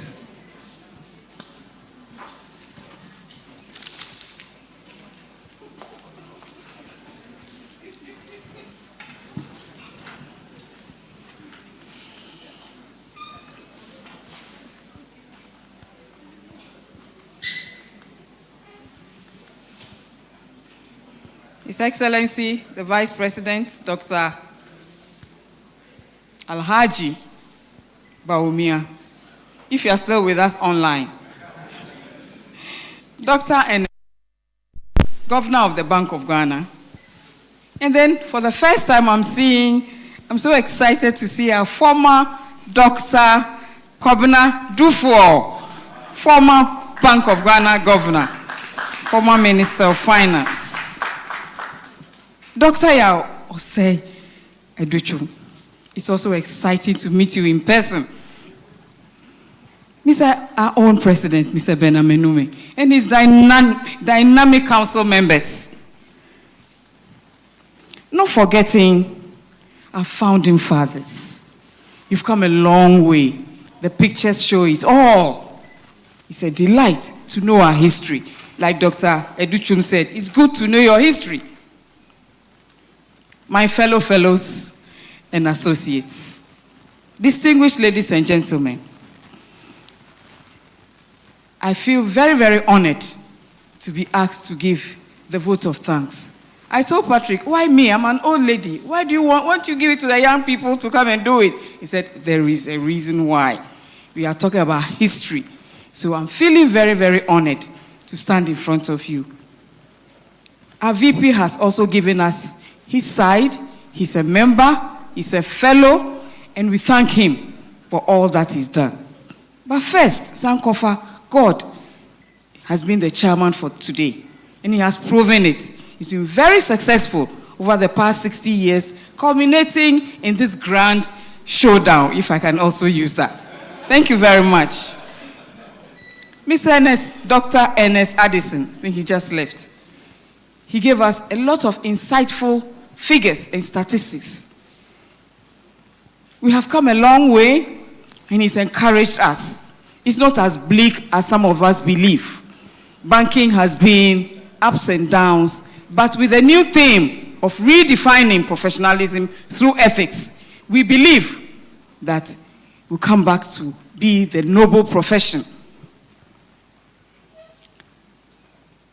Honorable Minister of Education, you've also given us another showdown.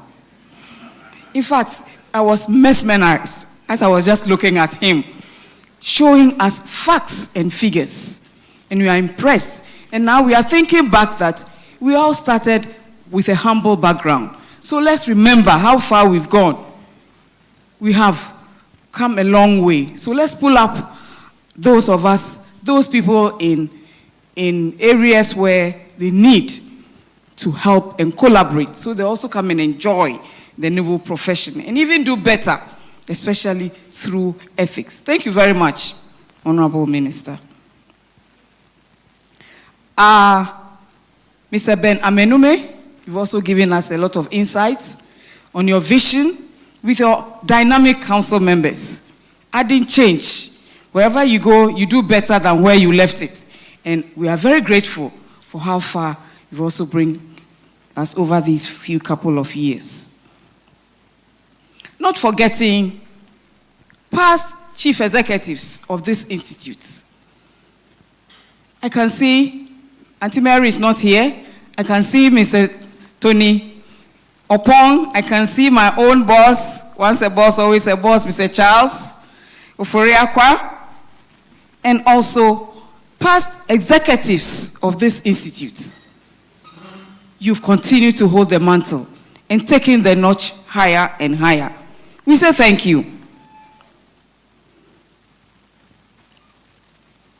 Ex-presidents especially, ex-presidents, through the years, if you go to the council, you see all of them. They've done well. You have a very transparent voting system, which continues the mantle of where everybody has gone through. Today, I can see some of them here. Thank you very much. CEOs of banks. Without banks, this institute cannot survive. We are not an NGO. We thrive on subscriptions, membership dues. And without the banks, we wouldn't be where we've been. I can see a lot of bank CEOs and executives. I can see GCB, MD, give us a wave. UMBG, give us a wave. My own colleague. I can see our own chief executive of the Ghana Bank Association of Ghana Banks, GAB. John, you are everywhere. We know you. Continue the story. We are very glad about your cooperation. I can see Apex Bank MD. Thank you so much for coming. I can't call everybody, but those I can see. Auntie Pearl, thank you very much. Shelian, all of you, past CEOs, past presidents, past executive members, we couldn't have done it without you. You continue the baton that has been given to you. My own fellows, my fellow fellows and associates, give yourself a clap. You've been there and continue to be there. You can see Mr. Boabing, all the big men. Mr. former president of former Trust Bank. Oh my goodness, I just forgot the name.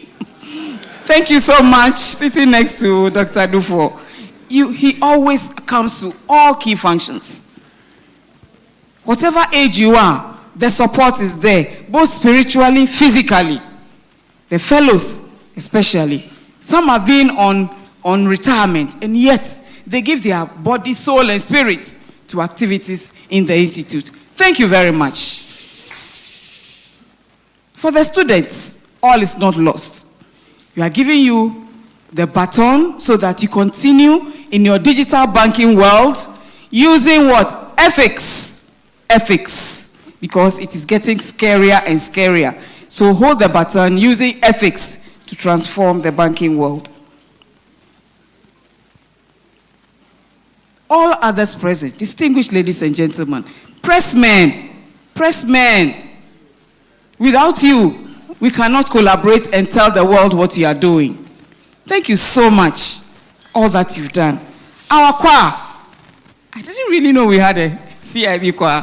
Clap for yourself. Give us a tune at the end of it. Thank you so much. Thank you so much. You are awesome. Media, all other supporters. You've given us financial support through adverts and so many things. We thank you and appreciate. Without you, this day, Mr. Robert Jato and his team, the organizers, give them a special clap. He hasn't been sleeping. He's been recently not very healthy because of this day. And today, I'm sure he's going to have a good sleep. And his dynamic young team, clap for them. They are all over. Thank you so much, Robert, with your strategic things that you've been doing. And I will pray that you continue what is on your heart. Thank you so much. Everybody, we say thank you. Those that I haven't mentioned, we say thank you very much. And we pray that we'll have another 60 years, not just 60 million, but more and more and more in trillions of dollars. Thank you so much. Long live CIB. Long live CIB. Hip, hip, hip. Hip, hip, hip.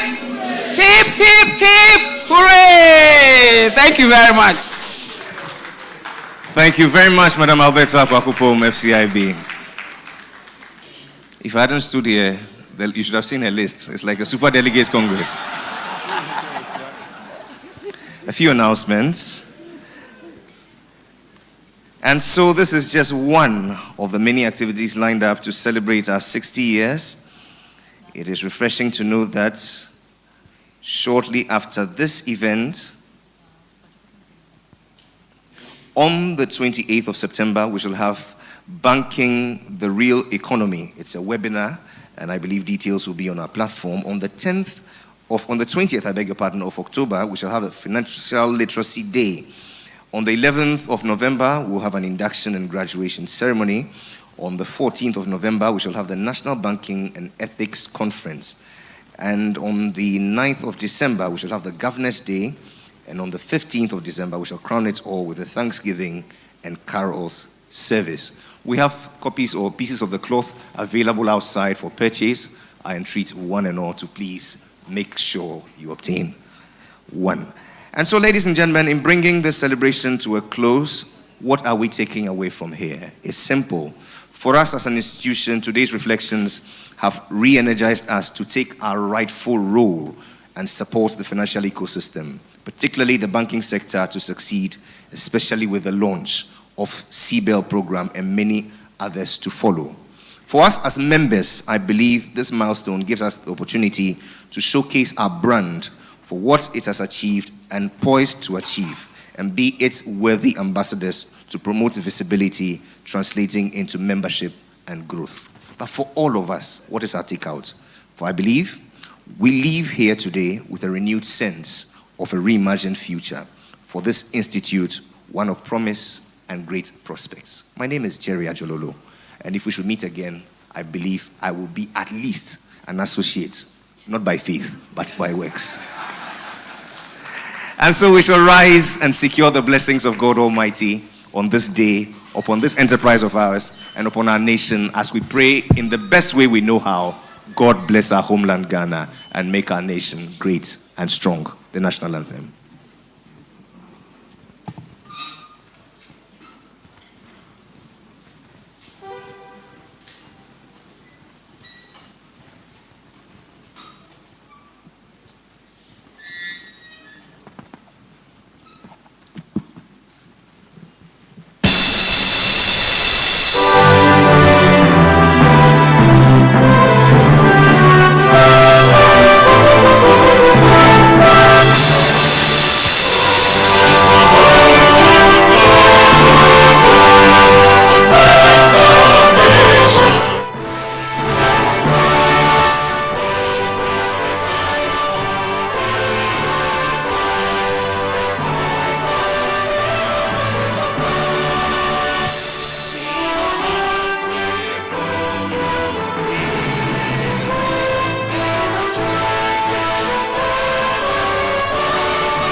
bless the CIB. May God bless the banking sector. May God bless us all in our homeland Ghana. And may He make her great and strong. With 3 happy cheers. Hip, hip.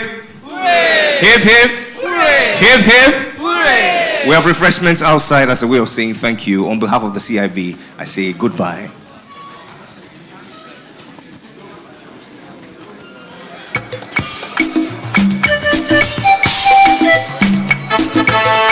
I ask that we all make our way to the entrance for a family photo. All associates, all fellows.